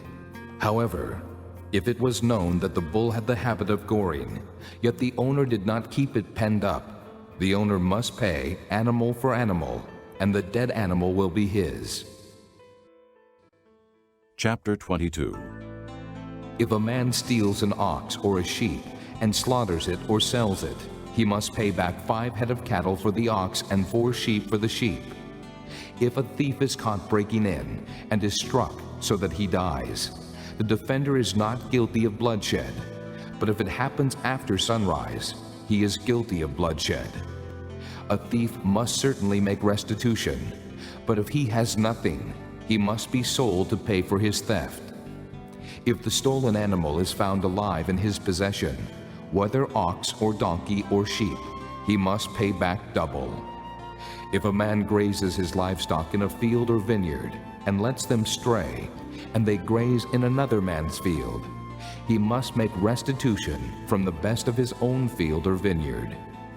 If a fire breaks out and spreads into thorn bushes, so that it burns shocks of grain or standing grain or the whole field, the one who started the fire must make restitution.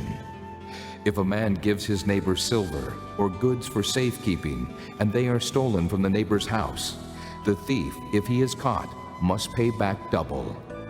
But if the thief is not found, the owner of the house must appear before the judges to determine whether he has laid his hands on the other man's property. In all cases of illegal possession of an ox, a donkey, a sheep, a garment, or any other lost property about which somebody says, "This is mine," both parties are to bring their cases before the judges. The one whom the judges declare guilty must pay back double to his neighbor. If a man gives a donkey, an ox, a sheep, or any other animal to his neighbor for safekeeping, and it dies, or is injured, or is taken away while no one is looking, the issue between them will be settled by the taking of an oath before the Lord that the neighbor did not lay hands on the other person's property. The owner is to accept this, and no restitution is required. But if the animal was stolen from the neighbor, he must make restitution to the owner. If it was torn to pieces by a wild animal, he shall bring in the remains as evidence, and he will not be required to pay for the torn animal. If a man borrows an animal from his neighbor, and it is injured or dies while the owner is not present, he must make restitution. But if the owner is with the animal, the borrower will not have to pay. If the animal was hired, the money paid for the hire covers the loss. If a man seduces a virgin who is not pledged to be married and sleeps with her, he must pay the bride price, and she shall be his wife. If her father absolutely refuses to give her to him, he must still pay the bride price for virgins.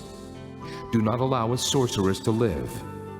Anyone who has sexual relations with an animal must be put to death. Whoever sacrifices to any god other than the Lord must be destroyed. Do not mistreat an alien or oppress him, for you were aliens in Egypt. Do not take advantage of a widow or an orphan. If you do, and they cry out to me, I will certainly hear their cry. My anger will be aroused, and I will kill you with the sword. Your wives will become widows, and your children fatherless. If you lend money to one of my people among you who is needy, do not be like a moneylender. Charge him no interest. If you take your neighbor's cloak as a pledge, return it to him by sunset, because his cloak is the only covering he has for his body. What else will he sleep in? When he cries out to me, I will hear, for I am compassionate. Do not blaspheme God or curse the ruler of your people. Do not hold back offerings from your granaries or your vats. You must give me the firstborn of your sons. Do the same with your cattle and your sheep. Let them stay with their mothers for 7 days, but give them to me on the 8th day. You are to be my holy people. So do not eat the meat of an animal torn by wild beasts. Throw it to the dogs. Chapter 23. Do not spread false reports. Do not help a wicked man by being a malicious witness. Do not follow the crowd in doing wrong. When you give testimony in a lawsuit, do not pervert justice by siding with the crowd, and do not show favoritism to a poor man in his lawsuit. If you come across your enemy's ox or donkey wandering off, be sure to take it back to him. If you see the donkey of someone who hates you fallen down under its load, do not leave it there. Be sure you help him with it. Do not deny justice to your poor people in their lawsuits. Have nothing to do with a false charge, and do not put an innocent or honest person to death, for I will not acquit the guilty. Do not accept a bribe, for a bribe blinds those who see and twists the words of the righteous. Do not oppress an alien. You yourselves know how it feels to be aliens, because you were aliens in Egypt. For 6 years you are to sow your fields and harvest the crops. But during the 7th year, let the land lie unplowed and unused. Then the poor among your people may get food from it, and the wild animals may eat what they leave. Do the same with your vineyard and your olive grove. 6 days do your work, but on the 7th day do not work, so that your ox and your donkey may rest, and the slave born in your household, and the alien as well, may be refreshed. Be careful to do everything I have said to you. Do not invoke the names of other gods. Do not let them be heard on your lips. 3 times a year you are to celebrate a festival to me. Celebrate the Feast of Unleavened Bread. For 7 days eat bread made without yeast, as I commanded you. Do this at the appointed time, in the month of Abib, for in that month you came out of Egypt.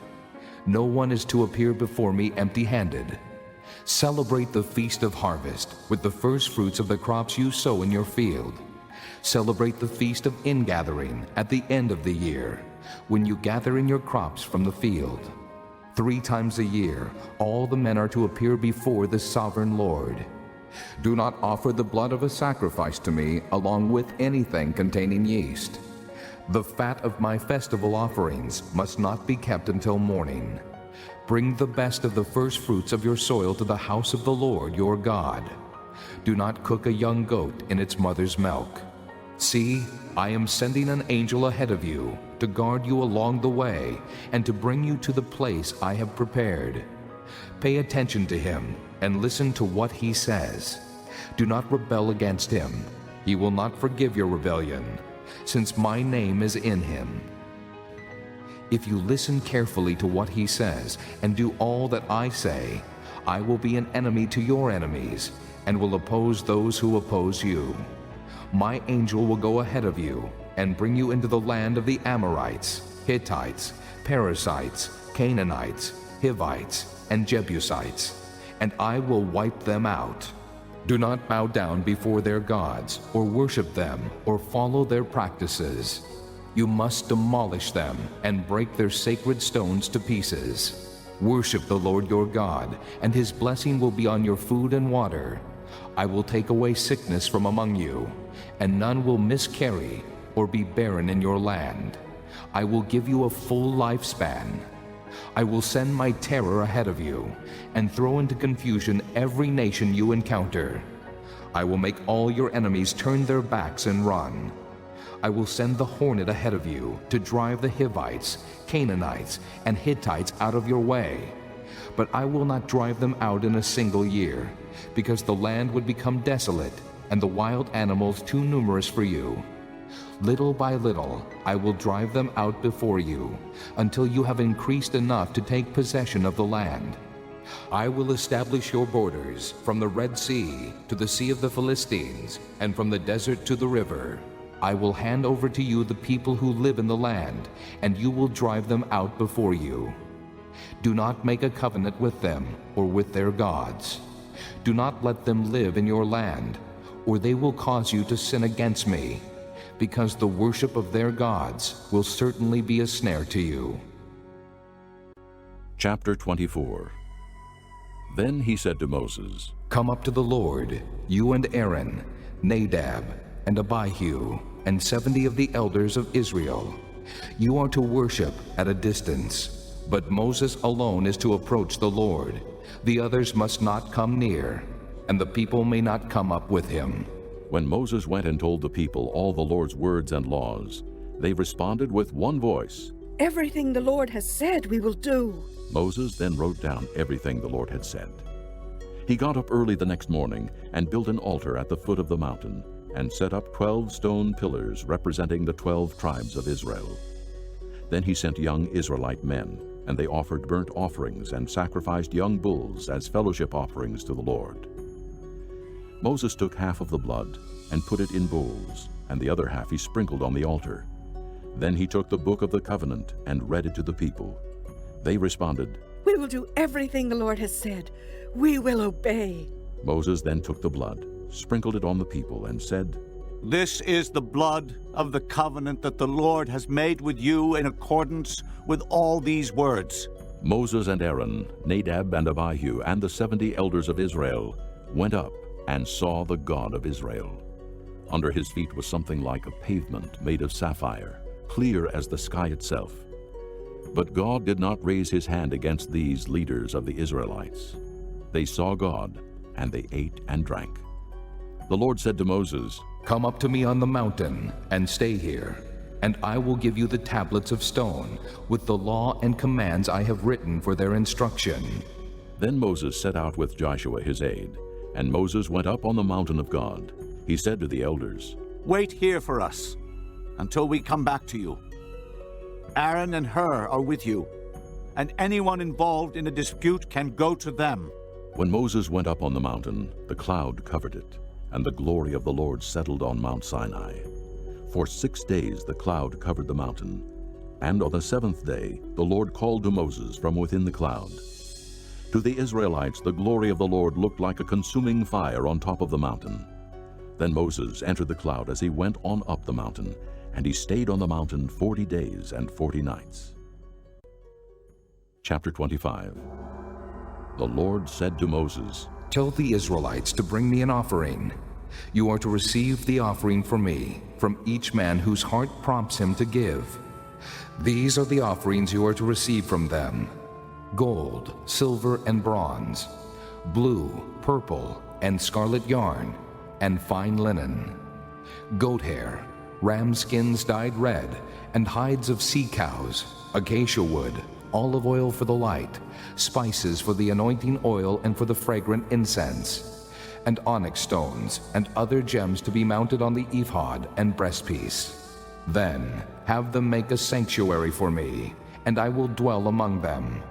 Make this tabernacle and all its furnishings exactly like the pattern I will show you. Have them make a chest of acacia wood, 2.5 cubits long, 1.5 cubits wide, and 1.5 cubits high. Overlay it with pure gold, both inside and out, and make a gold molding around it. Cast 4 gold rings for it, and fasten them to its 4 feet, with 2 rings on one side and 2 rings on the other. Then make poles of acacia wood, and overlay them with gold. Insert the poles into the rings on the sides of the chest to carry it. The poles are to remain in the rings of this ark. They are not to be removed. Then put in the ark the testimony which I will give you. Make an atonement cover of pure gold, 2.5 cubits long, and 1.5 cubits wide. And make 2 cherubim out of hammered gold at the ends of the cover. Make 1 cherub on one end, and the second cherub on the other. Make the cherubim of one piece with the cover at the 2 ends. The cherubim are to have their wings spread upward, overshadowing the cover with them. The cherubim are to face each other, looking toward the cover. Place the cover on top of the ark, and put in the ark the testimony which I will give you. There, above the cover between the 2 cherubim that are over the ark of the testimony, I will meet with you and give you all my commands for the Israelites. Make a table of acacia wood, 2 cubits long, 1 cubit wide, and 1.5 cubits high. Overlay it with pure gold, and make a gold molding around it. Also make around it a rim, a handbreadth wide, and put a gold molding on the rim. Make 4 gold rings for the table, and fasten them to the 4 corners where the 4 legs are.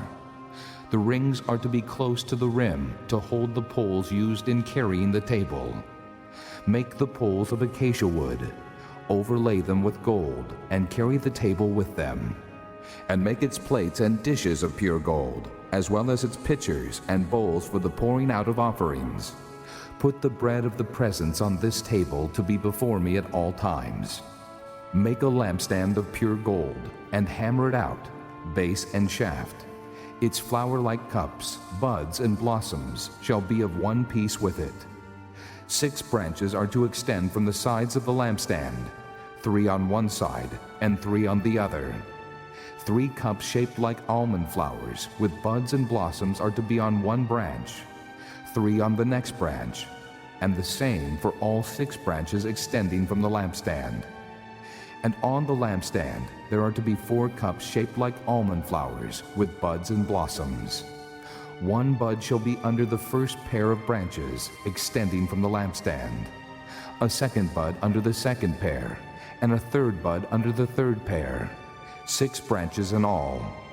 The buds and branches shall all be of one piece with the lampstand, hammered out of pure gold. Then make it 7 lamps, and set them up on it, so that they light the space in front of it. Its wick trimmers and trays are to be of pure gold.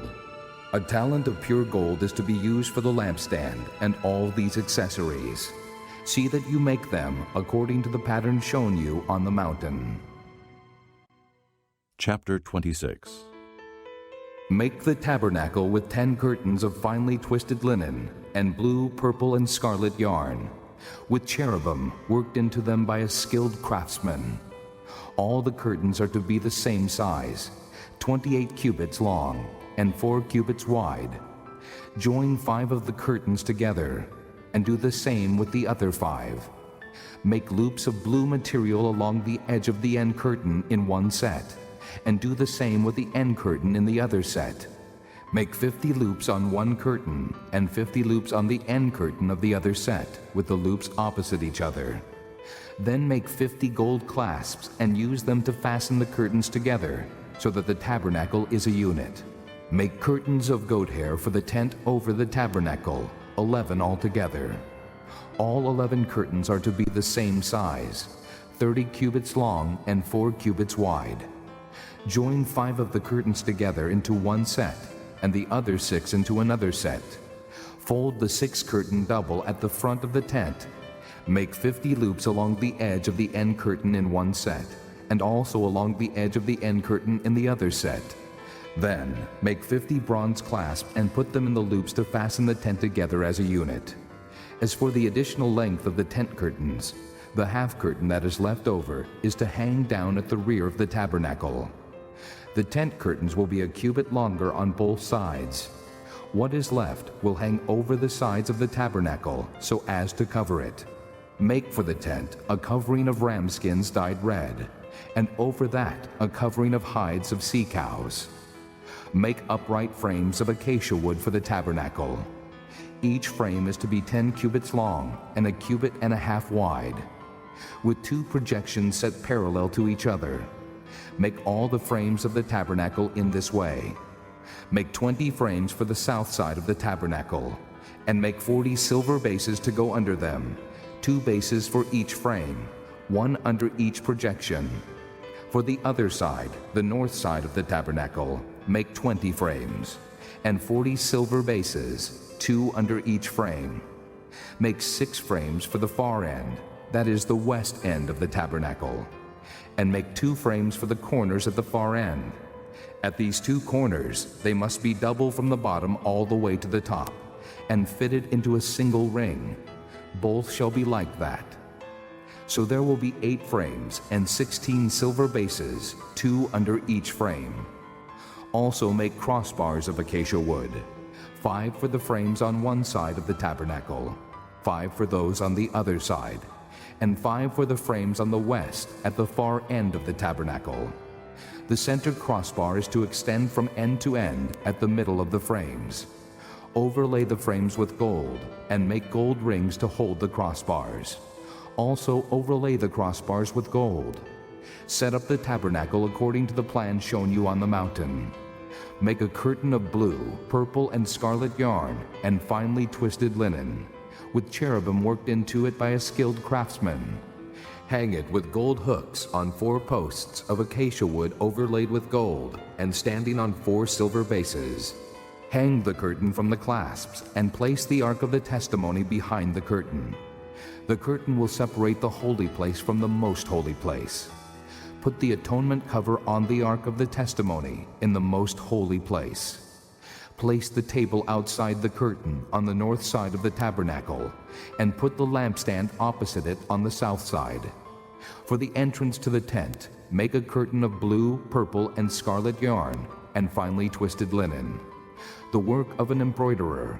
Make gold hooks for this curtain, and 5 posts of acacia wood overlaid with gold, and cast 5 bronze bases for them. Chapter 27. Build an altar of acacia wood, 3 cubits high. It is to be square, 5 cubits long, and 5 cubits wide. Make a horn at each of the 4 corners, so that the horns and the altar are of one piece, and overlay the altar with bronze. Make all its utensils of bronze, its pots to remove the ashes, and its shovels, sprinkling bowls, meat forks, and fire pans. Make a grating for it, a bronze network, and make a bronze ring at each of the 4 corners of the network. Put it under the ledge of the altar, so that it is halfway up the altar. Make poles of acacia wood for the altar, and overlay them with bronze. The poles are to be inserted into the rings, so they will be on 2 sides of the altar when it is carried. Make the altar hollow out of boards. It is to be made just as you were shown on the mountain. Make a courtyard for the tabernacle. The south side shall be 100 cubits long, and is to have curtains of finely twisted linen, with 20 posts and 20 bronze bases, and with silver hooks and bands on the posts. The north side shall also be 100 cubits long, and is to have curtains with 20 posts and 20 bronze bases, and with silver hooks and bands on the posts. The west end of the courtyard shall be 50 cubits wide, and have curtains with 10 posts and 10 bases. On the east end toward the sunrise, the courtyard shall also be 50 cubits wide. Curtains 15 cubits long are to be on one side of the entrance, with 3 posts and 3 bases. And curtains 15 cubits long are to be on the other side, with 3 posts and 3 bases. For the entrance to the courtyard, provide a curtain 20 cubits long, of blue, purple, and scarlet yarn and finely twisted linen, the work of an embroiderer, with 4 posts and 4 bases. All the posts around the courtyard are to have silver bands and hooks and bronze bases. The courtyard shall be 100 cubits long and 50 cubits wide, with curtains of finely twisted linen 5 cubits high, and with bronze bases. All the other articles used in the service of the tabernacle, whatever their function, including all the tent pegs for it and those for the courtyard, are to be of bronze. Command the Israelites to bring you clear oil of pressed olives for the light, so that the lamps may be kept burning. In the tent of meeting, outside the curtain that is in front of the testimony, Aaron and his sons are to keep the lamps burning before the Lord from evening till morning. This is to be a lasting ordinance among the Israelites for the generations to come. Chapter 28. Have Aaron your brother brought to you from among the Israelites, along with his sons Nadab and Abihu, Eleazar and Ithamar, so they may serve me as priests. Make sacred garments for your brother Aaron, to give him dignity and honor. Tell all the skilled men to whom I have given wisdom in such matters that they are to make garments for Aaron, for his consecration, so he may serve me as priest. These are the garments they are to make: a breastpiece, an ephod, a robe, a woven tunic, a turban, and a sash. They are to make these sacred garments for your brother Aaron and his sons, so they may serve me as priests. Have them use gold, and blue, purple, and scarlet yarn, and fine linen. Make the ephod of gold, and of blue, purple, and scarlet yarn, and of finely twisted linen, the work of a skilled craftsman. It is to have 2 shoulder pieces attached to 2 of its corners, so it can be fastened. Its skillfully woven waistband is to be like it, of 1 piece with the ephod, and made with gold, and with blue, purple, and scarlet yarn, and with finely twisted linen.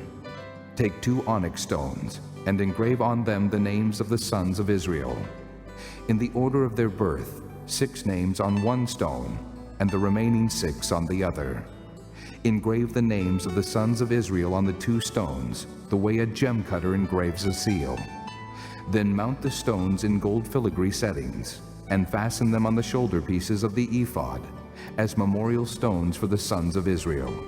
Aaron is to bear the names on his shoulders as a memorial before the Lord. Make gold filigree settings and 2 braided chains of pure gold, like a rope, and attach the chains to the settings. Fashion a breastpiece for making decisions, the work of a skilled craftsman. Make it like the ephod, of gold and of blue, purple, and scarlet yarn, and of finely twisted linen. It is to be square, a span long and a span wide, and folded double. Then mount 4 rows of precious stones on it. In the first row there shall be a ruby, a topaz, and a beryl. In the second row a turquoise, a sapphire, and an emerald. In the third row a jacinth, an agate, and an amethyst. In the fourth row a chrysolite, an onyx, and a jasper. Mount them in gold filigree settings. There are to be 12 stones, 1 for each of the names of the sons of Israel, each engraved like a seal with the name of one of the 12 tribes. For the breastpiece, make braided chains of pure gold, like a rope.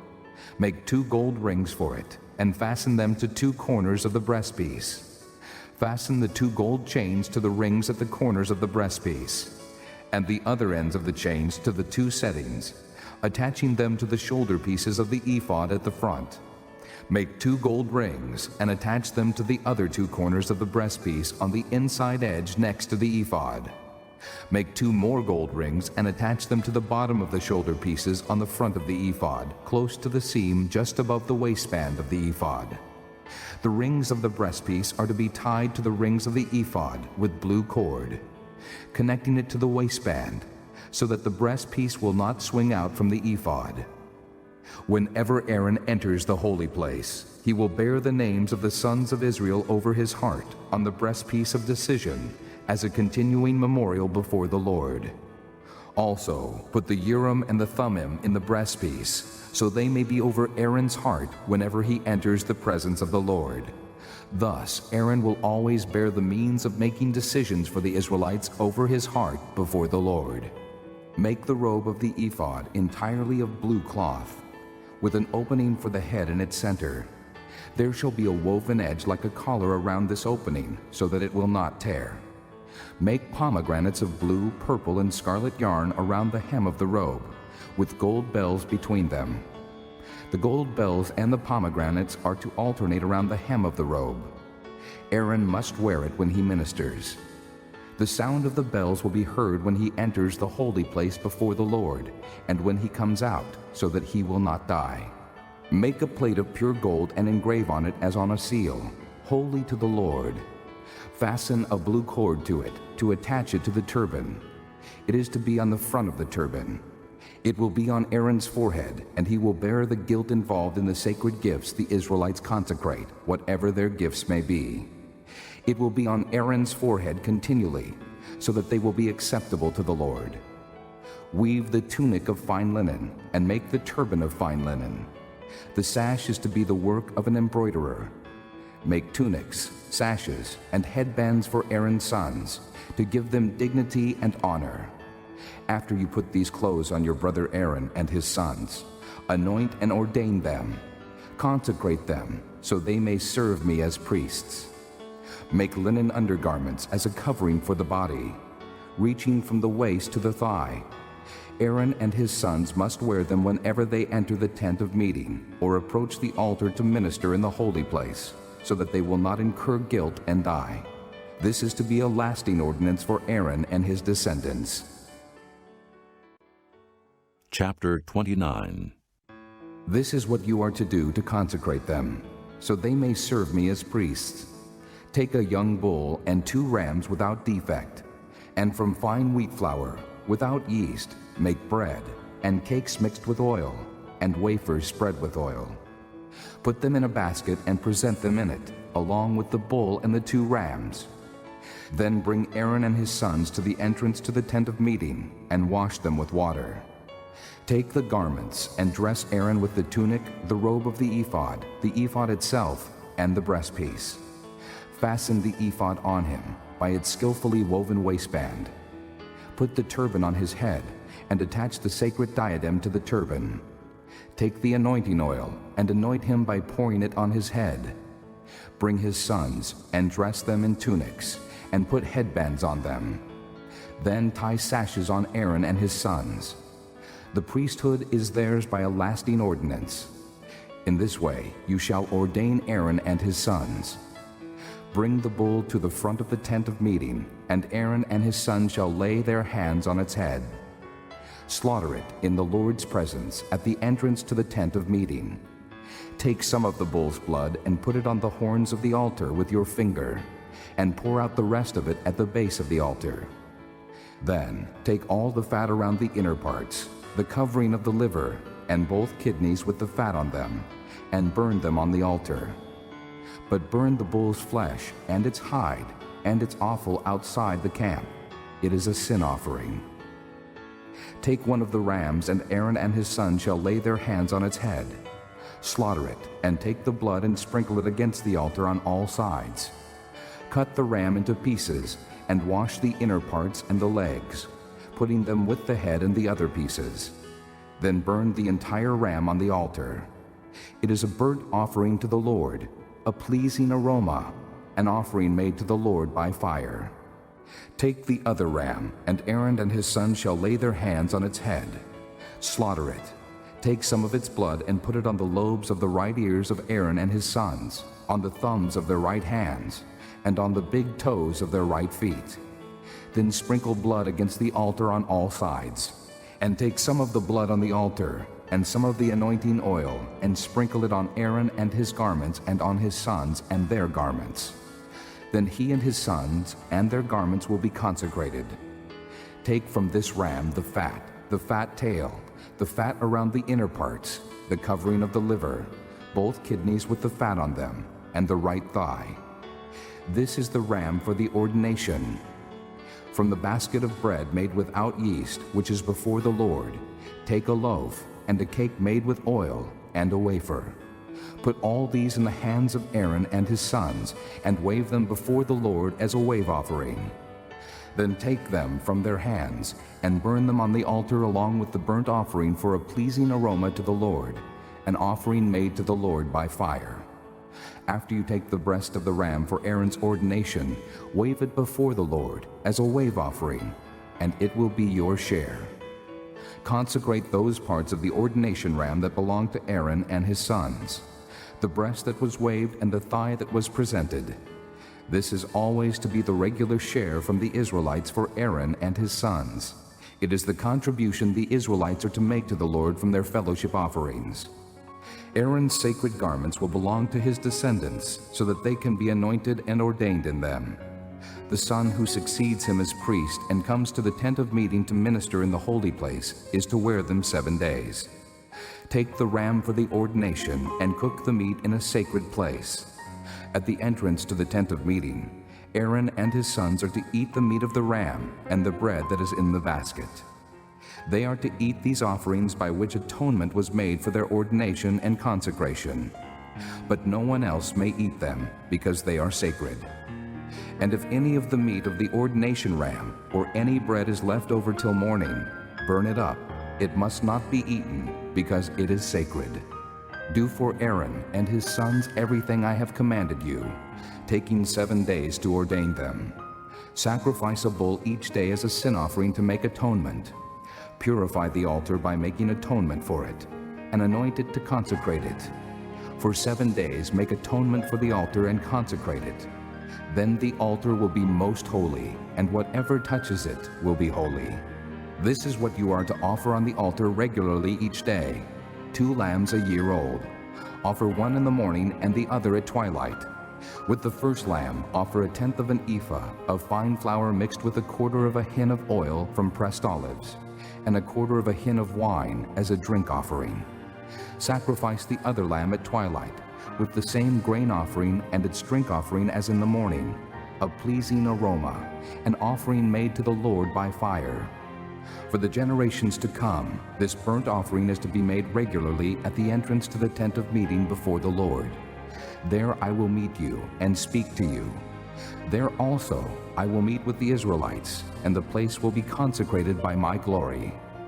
So I will consecrate the tent of meeting and the altar, and will consecrate Aaron and his sons to serve me as priests.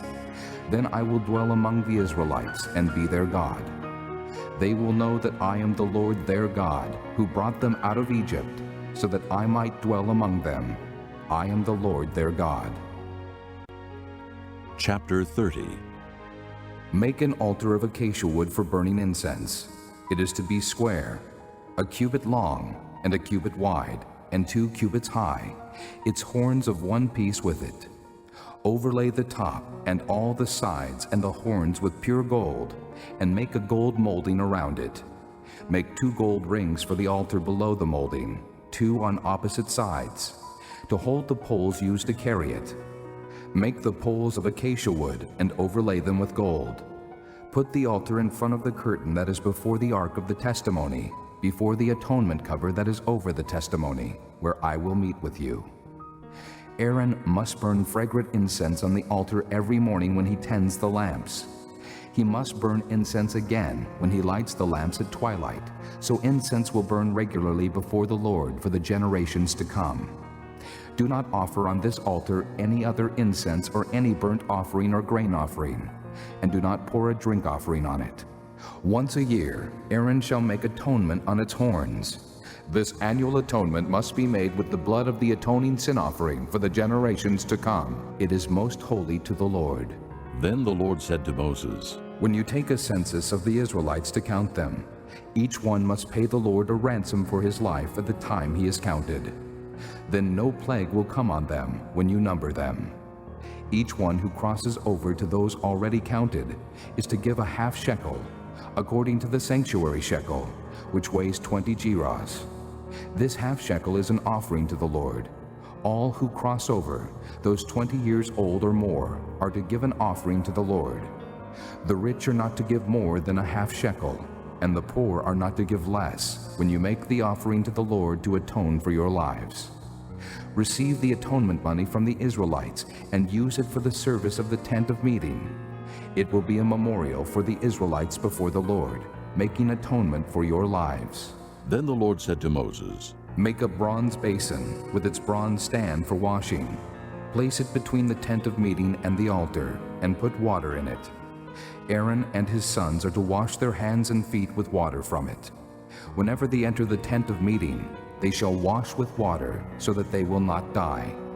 Also, when they approach the altar to minister by presenting an offering made to the Lord by fire, they shall wash their hands and feet, so that they will not die. This is to be a lasting ordinance for Aaron and his descendants for the generations to come. Then the Lord said to Moses, Take the following fine spices, 500 shekels of liquid myrrh, half as much, that is 250 shekels of fragrant cinnamon, 250 shekels of fragrant cane, 500 shekels of cassia, all according to the sanctuary shekel, and a hin of olive oil. Make these into a sacred anointing oil, a fragrant blend, the work of a perfumer.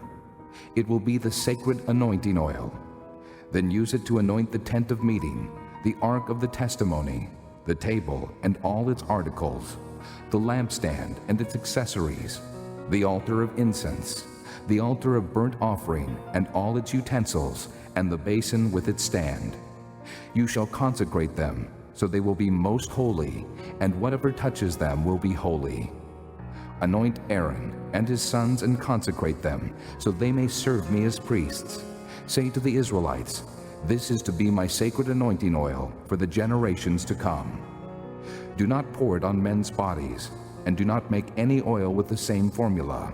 It is sacred, and you are to consider it sacred. Whoever makes perfume like it, and whoever puts it on anyone other than a priest, must be cut off from his people. Then the Lord said to Moses, Take fragrant spices, gum resin, onycha, and galbanum, and pure frankincense, all in equal amounts, and make a fragrant blend of incense, the work of a perfumer. It is to be salted and pure and sacred. Grind some of it to powder, and place it in front of the testimony in the tent of meeting, where I will meet with you. It shall be most holy to you. Do not make any incense with this formula for yourselves. Consider it holy to the Lord. Whoever makes any like it to enjoy its fragrance must be cut off from his people. Chapter 31. Then the Lord said to Moses, See, I have chosen Bezalel, son of Uri, the son of Hur, of the tribe of Judah, and I have filled him with the Spirit of God, with skill, ability, and knowledge in all kinds of crafts, to make artistic designs for work in gold, silver, and bronze, to cut and set stones, to work in wood, and to engage in all kinds of craftsmanship. Moreover, I have appointed Oholiab, son of Ahisamach, of the tribe of Dan, to help him. Also I have given skill to all the craftsmen to make everything I have commanded you: the tent of meeting, the ark of the testimony with the atonement cover on it, and all the other furnishings of the tent, the table and its articles, the pure gold lampstand and all its accessories, the altar of incense, the altar of burnt offering and all its utensils, the basin with its stand, and also the woven garments, both the sacred garments for Aaron the priest and the garments for his sons when they serve as priests, and the anointing oil and fragrant incense for the holy place. They are to make them just as I commanded you. Then the Lord said to Moses, Say to the Israelites, You must observe my Sabbaths. This will be a sign between me and you for the generations to come, so you may know that I am the Lord who makes you holy. Observe the Sabbath, because it is holy to you. Anyone who desecrates it must be put to death. Whoever does any work on that day must be cut off from his people. For 6 days work is to be done, but the seventh day is a Sabbath of rest, holy to the Lord. Whoever does any work on the Sabbath day must be put to death. The Israelites are to observe the Sabbath, celebrating it for the generations to come as a lasting covenant. It will be a sign between me and the Israelites forever, for in 6 days the Lord made the heavens and the earth, and on the seventh day he abstained from work and rested. When the Lord finished speaking to Moses on Mount Sinai, he gave him the 2 tablets of the testimony, the tablets of stone, inscribed by the finger of God. Chapter 32. When the people saw that Moses was so long in coming down from the mountain, they gathered around Aaron and said, Come, make us gods who will go before us. As for this fellow Moses who brought us up out of Egypt, we don't know what has happened to him. Aaron answered them, Take off the gold earrings that your wives, your sons and your daughters are wearing, and bring them to me. So all the people took off their earrings and brought them to Aaron. He took what they handed him and made it into an idol cast in the shape of a calf, fashioning it with a tool. Then they said, "These are your gods, O Israel, who brought you up out of Egypt." When Aaron saw this, he built an altar in front of the calf and announced, "Tomorrow there will be a festival to the Lord." So the next day the people rose early and sacrificed burnt offerings and presented fellowship offerings. Afterward they sat down to eat and drink and got up to indulge in revelry. Then the Lord said to Moses, "Go down, because your people whom you brought up out of Egypt have become corrupt. They have been quick to turn away from what I commanded them, and have made themselves an idol cast in the shape of a calf. They have bowed down to it and sacrificed to it, and have said, 'These are your gods, O Israel, who brought you up out of Egypt.' I have seen these people," the Lord said to Moses, "and they are a stiff-necked people. Now, leave me alone, so that my anger may burn against them, and that I may destroy them. Then I will make you into a great nation." But Moses sought the favor of the Lord his God. "O Lord," he said, "why should your anger burn against your people, whom you brought out of Egypt with great power and a mighty hand? Why should the Egyptians say, 'It was with evil intent that he brought them out, to kill them in the mountains and to wipe them off the face of the earth'? Turn from your fierce anger, relent, and do not bring disaster on your people. Remember your servants Abraham, Isaac, and Israel, to whom you swore by your own self. I will make your descendants as numerous as the stars in the sky, and I will give your descendants all this land I promised them, and it will be their inheritance forever." Then the Lord relented, and did not bring on his people the disaster he had threatened. Moses turned and went down the mountain with the 2 tablets of the testimony in his hands. They were inscribed on both sides, front and back. The tablets were the work of God. The writing was the writing of God, engraved on the tablets. When Joshua heard the noise of the people shouting, he said to Moses, "There is the sound of war in the camp." Moses replied, "It is not the sound of victory. It is not the sound of defeat. It is the sound of singing that I hear." When Moses approached the camp and saw the calf and the dancing, his anger burned, and he threw the tablets out of his hands, breaking them to pieces at the foot of the mountain. And he took the calf they had made and burned it in the fire. Then he ground it to powder, scattered it on the water, and made the Israelites drink it. He said to Aaron, "What did these people do to you, that you led them into such great sin?" "Do not be angry, my lord," Aaron answered. "You know how prone these people are to evil. They said to me, 'Make us gods who will go before us.' As for this fellow Moses who brought us up out of Egypt, we don't know what has happened to him. So I told them, 'Whoever has any gold jewelry, take it off.' Then they gave me the gold, and I threw it into the fire, and out came this calf." Moses saw that the people were running wild, and that Aaron had let them get out of control, and so become a laughingstock to their enemies. So he stood at the entrance to the camp and said, "Whoever is for the Lord, come to me." And all the Levites rallied to him. Then he said to them, "This is what the Lord, the God of Israel, says. Each man strap a sword to his side. Go back and forth through the camp, from one end to the other, each killing his brother and friend and neighbor." The Levites did as Moses commanded, and that day about 3,000 of the people died.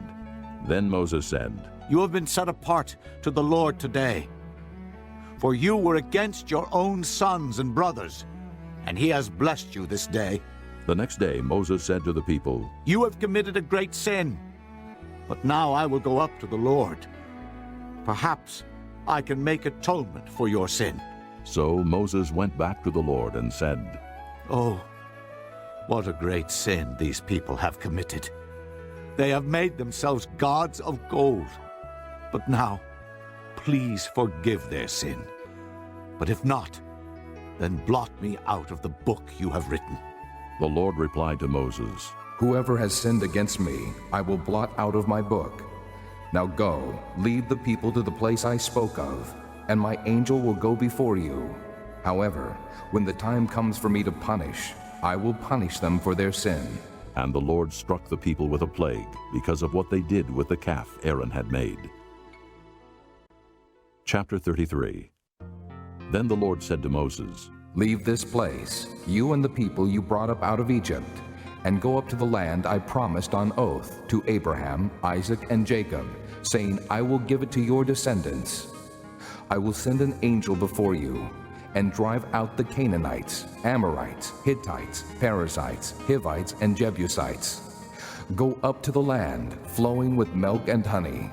But I will not go with you, because you are a stiff-necked people, and I might destroy you on the way." When the people heard these distressing words, they began to mourn, and no one put on any ornaments. For the Lord had said to Moses, "Tell the Israelites, you are a stiff-necked people. If I were to go with you even for a moment, I might destroy you. Now take off your ornaments, and I will decide what to do with you." So the Israelites stripped off their ornaments at Mount Horeb. Now Moses used to take a tent and pitch it outside the camp some distance away, calling it the tent of meeting. Anyone inquiring of the Lord would go to the tent of meeting outside the camp.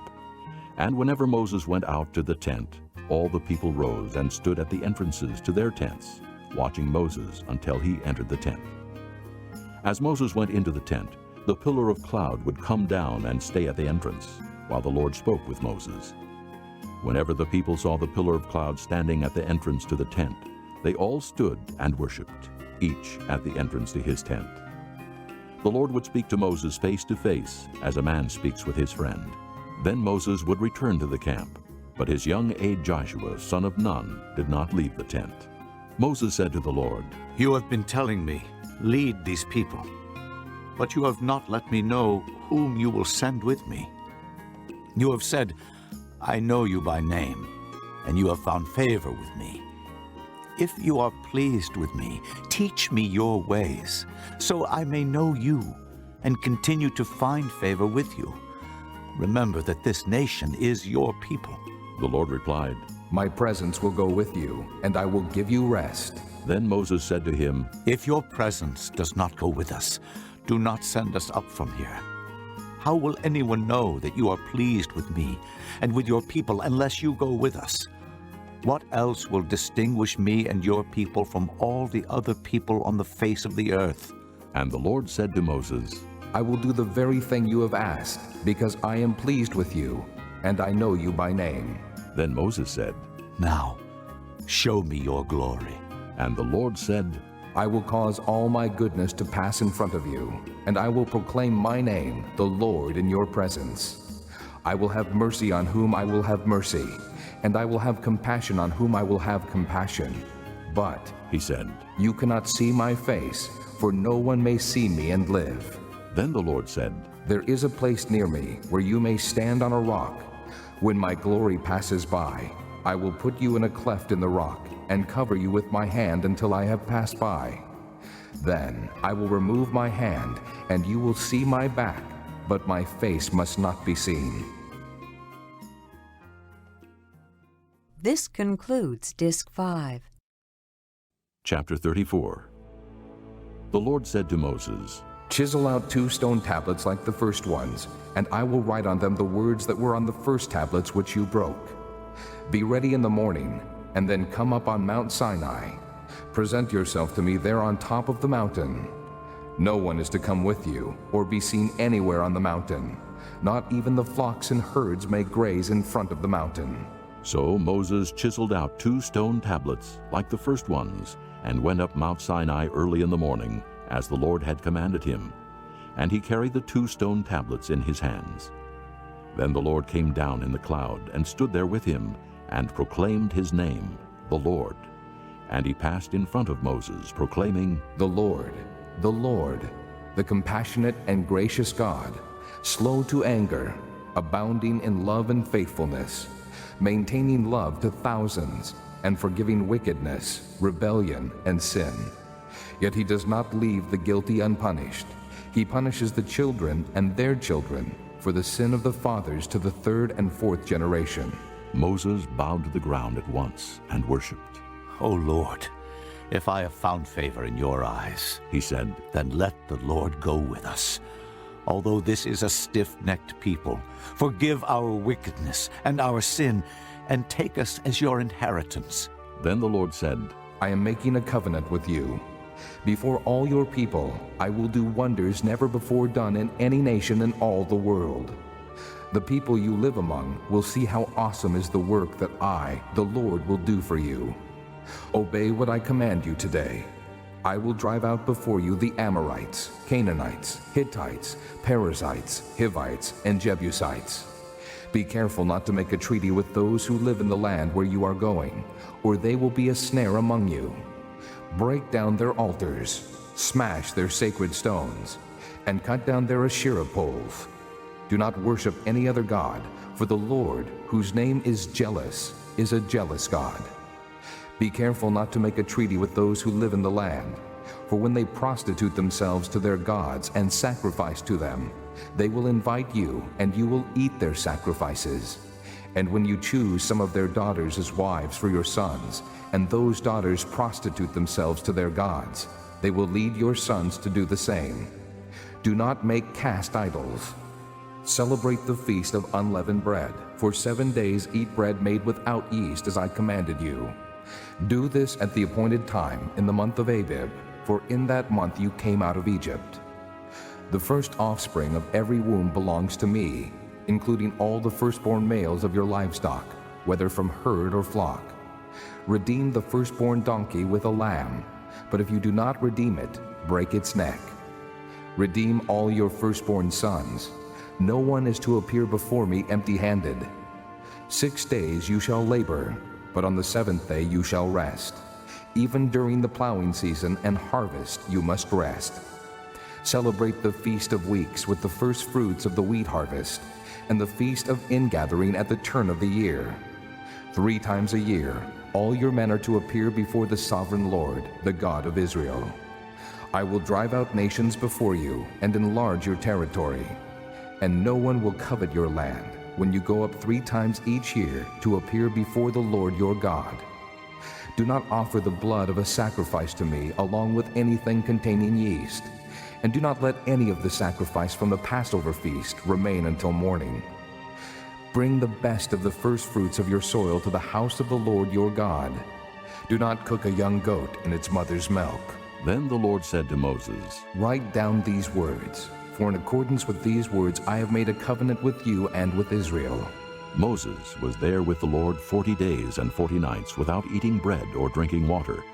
And he wrote on the tablets the words of the covenant, the 10 Commandments. When Moses came down from Mount Sinai with the 2 tablets of the testimony in his hands, he was not aware that his face was radiant, because he had spoken with the Lord. When Aaron and all the Israelites saw Moses, his face was radiant, and they were afraid to come near him. But Moses called to them. So Aaron and all the leaders of the community came back to him, and he spoke to them. Afterward, all the Israelites came near him, and he gave them all the commands the Lord had given him on Mount Sinai. When Moses finished speaking to them, he put a veil over his face. But whenever he entered the Lord's presence to speak with him, he removed the veil until he came out. And when he came out and told the Israelites what he had been commanded, they saw that his face was radiant. Then Moses would put the veil back over his face until he went in to speak with the Lord. Chapter 35. Moses assembled the whole Israelite community and said to them, These are the things the Lord has commanded you to do. For 6 days work is to be done, but the 7th day shall be your holy day, a Sabbath of rest to the Lord. Whoever does any work on it must be put to death. Do not light a fire in any of your dwellings on the Sabbath day. Moses said to the whole Israelite community, This is what the Lord has commanded. From what you have, take an offering for the Lord.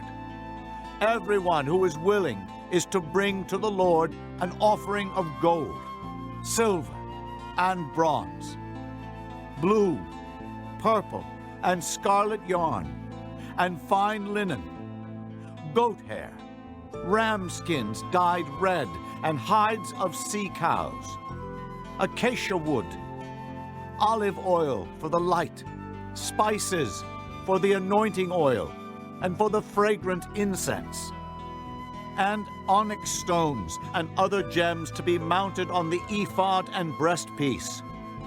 All who are skilled among you are to come and make everything the Lord has commanded. The tabernacle with its tent and its covering, clasps, frames, crossbars, posts and bases. The ark with its poles and the atonement cover, and the curtain that shields it. The table with its poles and all its articles, and the bread of the presence. The lampstand that is for light with its accessories, lamps and oil for the light. The altar of incense with its poles, the anointing oil and the fragrant incense. The curtain for the doorway at the entrance to the tabernacle. The altar of burnt offering with its bronze grating, its poles and all its utensils. The bronze basin with its stand. The curtains of the courtyard with its posts and bases, and the curtain for the entrance to the courtyard. The tent pegs for the tabernacle and for the courtyard and their ropes. The woven garments worn for ministering in the sanctuary, both the sacred garments for Aaron the priest and the garments for his sons when they serve as priests. Then the whole Israelite community withdrew from Moses' presence, and everyone who was willing and whose heart moved him came and brought an offering to the Lord for the work on the tent of meeting for all its service, and for the sacred garments. All who were willing, men and women alike, came and brought gold jewelry of all kinds, brooches, earrings, rings, and ornaments. They all presented their gold as a wave offering to the Lord. Everyone who had blue, purple, or scarlet yarn, or fine linen, or goat hair, ram skins dyed red, or hides of sea cows brought them. Those presenting an offering of silver or bronze brought it as an offering to the Lord. And everyone who had acacia wood for any part of the work brought it. Every skilled woman spun with her hands and brought what she had spun, blue, purple, or scarlet yarn, or fine linen. And all the women who were willing and had the skill spun the goat hair. The leaders brought onyx stones and other gems to be mounted on the ephod and breastpiece. They also brought spices and olive oil for the light, and for the anointing oil, and for the fragrant incense. All the Israelite men and women who were willing brought to the Lord freewill offerings for all the work the Lord through Moses had commanded them to do. Then Moses said to the Israelites, See, the Lord has chosen Bezalel, son of Uri, the son of Hur, of the tribe of Judah, and he has filled him with the Spirit of God, with skill, ability, and knowledge in all kinds of crafts, to make artistic designs for work in gold, silver, and bronze, to cut and set stones, to work in wood, and to engage in all kinds of artistic craftsmanship. And he has given both him and Oholiab, son of Ahisamach, of the tribe of Dan, the ability to teach others. He has filled them with skill to do all kinds of work as craftsmen, designers, embroiderers in blue, purple, and scarlet yarn and fine linen, and weavers, all of them master craftsmen and designers. Chapter 36. So Bezalel, Oholiab, and every skilled person to whom the Lord has given skill and ability to know how to carry out all the work of constructing the sanctuary are to do the work just as the Lord has commanded. Then Moses summoned Bezalel and Oholiab, and every skilled person to whom the Lord had given ability, and who was willing to come and do the work. They received from Moses all the offerings the Israelites had brought to carry out the work of constructing the sanctuary. And the people continued to bring freewill offerings morning after morning. So all the skilled craftsmen who were doing all the work on the sanctuary left their work and said to Moses, The people are bringing more than enough for doing the work the Lord commanded to be done. Then Moses gave an order, and they sent this word throughout the camp. No man or woman is to make anything else as an offering for the sanctuary. And so the people were restrained from bringing more, because what they already had was more than enough to do all the work. All the skilled men among the workmen made the tabernacle with 10 curtains of finely twisted linen and blue, purple, and scarlet yarn, with cherubim worked into them by a skilled craftsman. All the curtains were the same size, 28 cubits long and 4 cubits wide. They joined 5 of the curtains together and did the same with the other 5. Then they made loops of blue material along the edge of the end curtain in one set, and the same was done with the end curtain in the other set. They also made 50 loops on one curtain and 50 loops on the end curtain of the other set, with the loops opposite each other. Then they made 50 gold clasps and used them to fasten the 2 sets of curtains together, so that the tabernacle was a unit. They made curtains of goat hair for the tent over the tabernacle, 11 altogether. All 11 curtains were the same size, 30 cubits long and 4 cubits wide. They joined 5 of the curtains into one set and the other 6 into another set. Then they made 50 loops along the edge of the end curtain in one set, and also along the edge of the end curtain in the other set. They made 50 bronze clasps to fasten the tent together as a unit. Then they made for the tent a covering of ram skins dyed red, and over that a covering of hides of sea cows. They made upright frames of acacia wood for the tabernacle. Each frame was 10 cubits long and a cubit and a half wide, with 2 projections set parallel to each other. They made all the frames of the tabernacle in this way. They made 20 frames for the south side of the tabernacle, and made 40 silver bases to go under them, 2 bases for each frame, 1 under each projection. For the other side, the north side of the tabernacle, they made 20 frames and 40 silver bases, 2 under each frame. They made 6 frames for the far end, that is, the west end of the tabernacle, and 2 frames were made for the corners of the tabernacle at the far end. At these 2 corners the frames were double from the bottom all the way to the top, and fitted into a single ring. Both were made alike. So there were 8 frames and 16 silver bases, 2 under each frame. They also made crossbars of acacia wood, 5 for the frames on one side of the tabernacle, 5 for those on the other side, and 5 for the frames on the west at the far end of the tabernacle. They made the center crossbar so that it extended from end to end at the middle of the frames. They overlaid the frames with gold and made gold rings to hold the crossbars.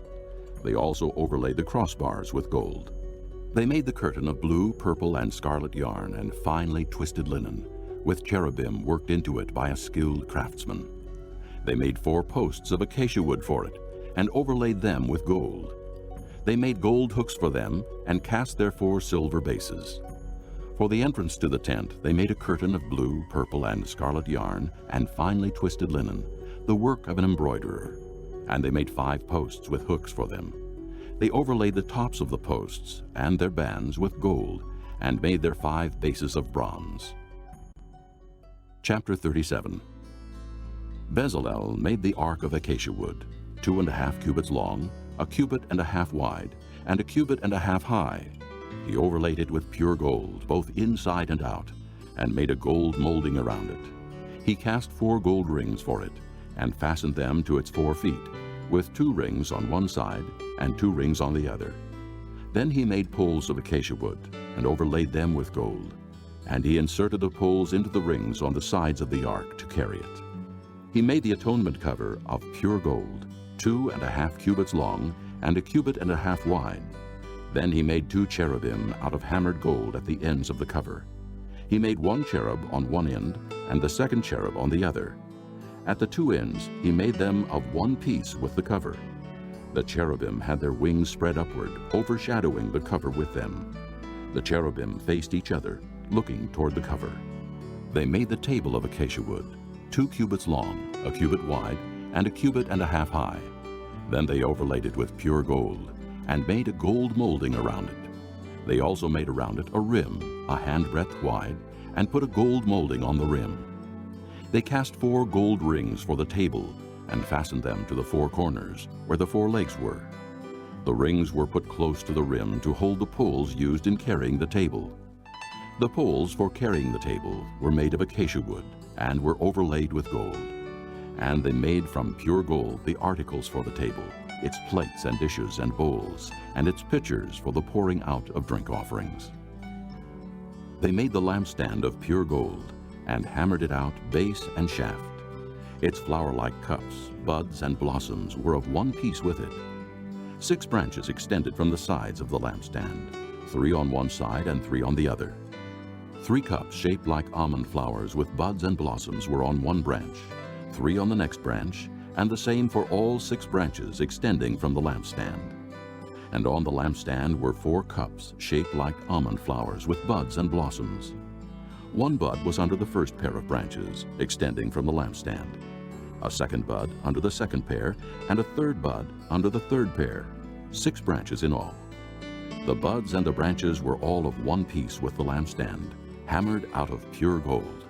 They made its 7 lamps, as well as its wick trimmers and trays, of pure gold.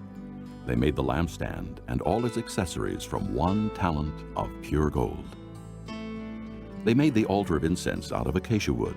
It was square, a cubit long and a cubit wide, and 2 cubits high, its horns of one piece with it.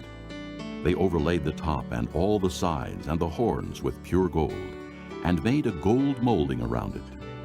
They made 2 gold rings below the molding, 2 on opposite sides, to hold the poles used to carry it. They made the poles of acacia wood and overlaid them with gold. They also made the sacred anointing oil and the pure fragrant incense, the work of a perfumer. Chapter 38. They built the altar of burnt offering of acacia wood, 3 cubits high. It was square, 5 cubits long and 5 cubits wide. They made a horn at each of the 4 corners, so that the horns and the altar were of one piece, and they overlaid the altar with bronze. They made all its utensils of bronze, its pots, shovels, sprinkling bowls, meat forks, and fire pans. They made a grating for the altar, a bronze network to be under its ledge, halfway up the altar. They cast bronze rings to hold the poles for the 4 corners of the bronze grating. They made the poles of acacia wood and overlaid them with bronze. They inserted the poles into the rings so they would be on the sides of the altar for carrying it. They made it hollow, out of boards. They made the bronze basin and its bronze stand from the mirrors of the women who served at the entrance to the tent of meeting. Next they made the courtyard. The south side was 100 cubits long and had curtains of finely twisted linen, with 20 posts and 20 bronze bases, and with silver hooks and bands on the posts. The north side was also 100 cubits long, and had 20 posts and 20 bronze bases, with silver hooks and bands on the posts. The west end was 50 cubits wide, and had curtains with 10 posts and 10 bases, with silver hooks and bands on the posts. The east end, toward the sunrise, was also 50 cubits wide. Curtains 15 cubits long were on one side of the entrance, with 3 posts and 3 bases, and curtains 15 cubits long were on the other side of the entrance to the courtyard, with 3 posts and 3 bases. All the curtains around the courtyard were of finely twisted linen. The bases for the posts were bronze. The hooks and bands on the posts were silver, and their tops were overlaid with silver. So all the posts of the courtyard had silver bands. The curtain for the entrance to the courtyard was of blue, purple, and scarlet yarn and finely twisted linen, the work of an embroiderer. It was 20 cubits long, and like the curtains of the courtyard, 5 cubits high, with 4 posts and 4 bronze bases. Their hooks and bands were silver, and their tops were overlaid with silver.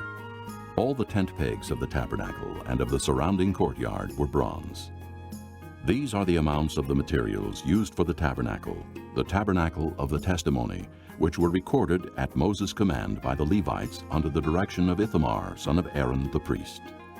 Bezalel, son of Uri, the son of Hur, of the tribe of Judah, made everything the Lord commanded Moses. With him was Oholiab, son of Ahisamach of the tribe of Dan, a craftsman and designer, and an embroiderer in blue, purple, and scarlet yarn and fine linen.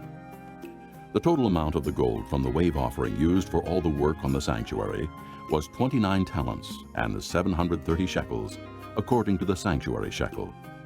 The silver obtained from those of the community who were counted in the census was 100 talents and 1,775 shekels, according to the sanctuary shekel. 1 beka per person, that is, half a shekel, according to the sanctuary shekel, from everyone who had crossed over to those counted, 20 years old or more, a total of 603,550 men. The 100 talents of silver were used to cast the bases for the sanctuary and for the curtain. 100 bases from the 100 talents, 1 talent for each base. They used the 1,775 shekels to make the hooks for the posts, to overlay the tops of the posts, and to make their bands. The bronze from the wave offering was 70 talents and 2,400 shekels. They used it to make the bases for the entrance to the tent of meeting, the bronze altar with its bronze grating and all its utensils, the bases for the surrounding courtyard and those for its entrance, and all the tent pegs for the tabernacle, and those for the surrounding courtyard. Chapter 39. From the blue, purple, and scarlet yarn they made woven garments for ministering in the sanctuary. They also made sacred garments for Aaron, as the Lord commanded Moses. They made the ephod of gold and of blue, purple, and scarlet yarn, and of finely twisted linen. They hammered out thin sheets of gold, and cut strands to be worked into the blue, purple, and scarlet yarn and fine linen, the work of a skilled craftsman. They made shoulder pieces for the ephod, which were attached to two of its corners so it could be fastened. Its skillfully woven waistband was like it, of one piece with the ephod, and made with gold, and with blue, purple, and scarlet yarn, and with finely twisted linen, as the Lord commanded Moses. They mounted the onyx stones in gold filigree settings, and engraved them like a seal with the names of the sons of Israel. Then they fastened them on the shoulder pieces of the ephod as memorial stones for the sons of Israel, as the Lord commanded Moses. They fashioned the breastpiece, the work of a skilled craftsman. They made it like the ephod, of gold and of blue, purple, and scarlet yarn, and of finely twisted linen. It was square, a span long and a span wide, and folded double. Then they mounted 4 rows of precious stones on it.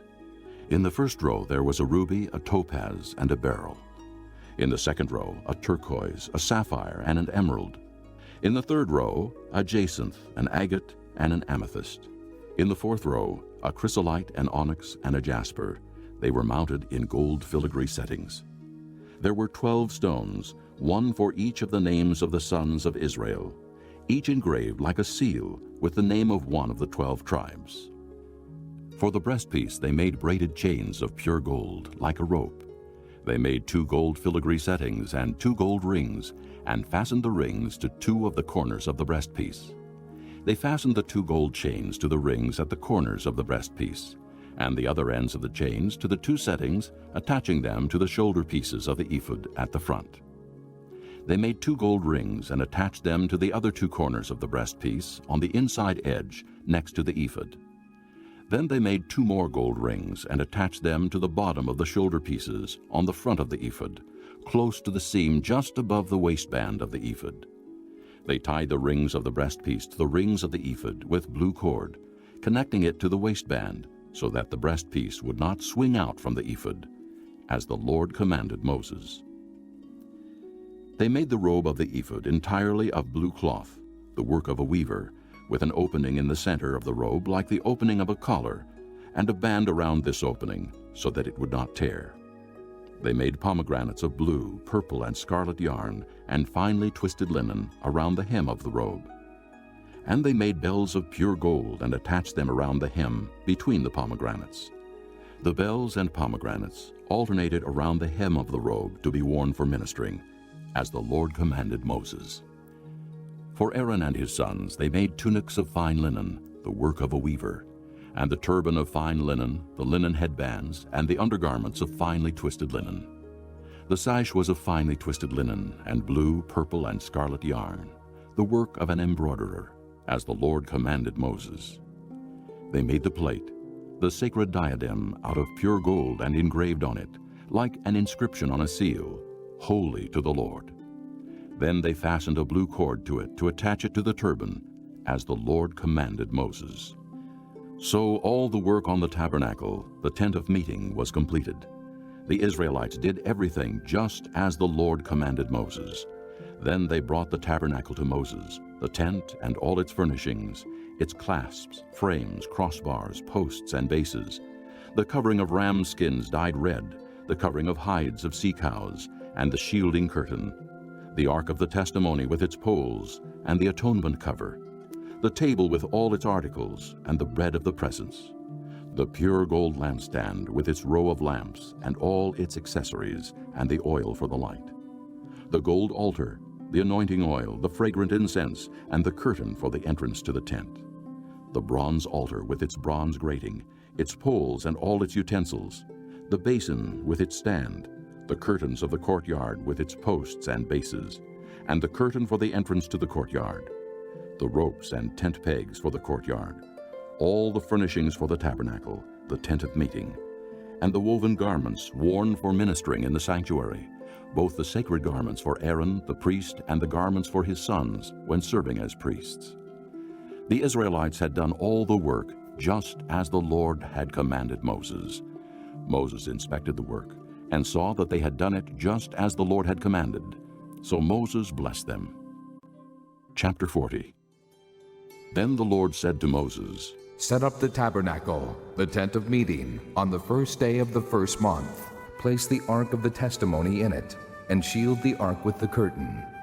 Bring in the table, and set out what belongs on it. Then bring in the lampstand, and set up its lamps. Place the gold altar of incense in front of the ark of the testimony, and put the curtain at the entrance to the tabernacle. Place the altar of burnt offering in front of the entrance to the tabernacle, the tent of meeting. Place the basin between the tent of meeting and the altar, and put water in it. Set up the courtyard around it, and put the curtain at the entrance to the courtyard. Take the anointing oil, and anoint the tabernacle and everything in it. Consecrate it, and all its furnishings, and it will be holy. Then anoint the altar of burnt offering, and all its utensils. Consecrate the altar, and it will be most holy. Anoint the basin and its stand, and consecrate them. Bring Aaron and his sons to the entrance to the tent of meeting, and wash them with water. Then dress Aaron in the sacred garments. Anoint him and consecrate him, so he may serve me as priest. Bring his sons and dress them in tunics. Anoint them, just as you anointed their father, so they may serve me as priests. Their anointing will be to a priesthood that will continue for all generations to come. Moses did everything just as the Lord commanded him. So the tabernacle was set up on the first day of the first month in the second year. When Moses set up the tabernacle, he put the bases in place, erected the frames, inserted the crossbars, and set up the posts. Then he spread the tent over the tabernacle and put the covering over the tent, as the Lord commanded him. He took the testimony and placed it in the ark, attached the poles to the ark, and put the atonement cover over it. Then he brought the ark into the tabernacle, and hung the shielding curtain, and shielded the ark of the testimony, as the Lord commanded him. Moses placed the table in the tent of meeting on the north side of the tabernacle, outside the curtain, and set out the bread on it before the Lord, as the Lord commanded him. He placed the lampstand in the tent of meeting opposite the table on the south side of the tabernacle, and set up the lamps before the Lord, as the Lord commanded him. Moses placed the gold altar in the tent of meeting in front of the curtain, and burned fragrant incense on it, as the Lord commanded him. Then he put up the curtain at the entrance to the tabernacle. He set the altar of burnt offering near the entrance to the tabernacle, the tent of meeting, and offered on it burnt offerings and grain offerings, as the Lord commanded him. He placed the basin between the tent of meeting and the altar, and put water in it for washing. And Moses and Aaron and his sons used it to wash their hands and feet. They washed whenever they entered the tent of meeting or approached the altar, as the Lord commanded Moses. Then Moses set up the courtyard around the tabernacle and altar, and put up the curtain at the entrance to the courtyard. And so Moses finished the work. Then the cloud covered the tent of meeting, and the glory of the Lord filled the tabernacle. Moses could not enter the tent of meeting, because the cloud had settled upon it, and the glory of the Lord filled the tabernacle. In all the travels of the Israelites, whenever the cloud lifted from above the tabernacle, they would set out. But if the cloud did not lift, they did not set out, until the day it lifted. So the cloud of the Lord was over the tabernacle by day, and fire was in the cloud by night, in the sight of all the house of Israel during all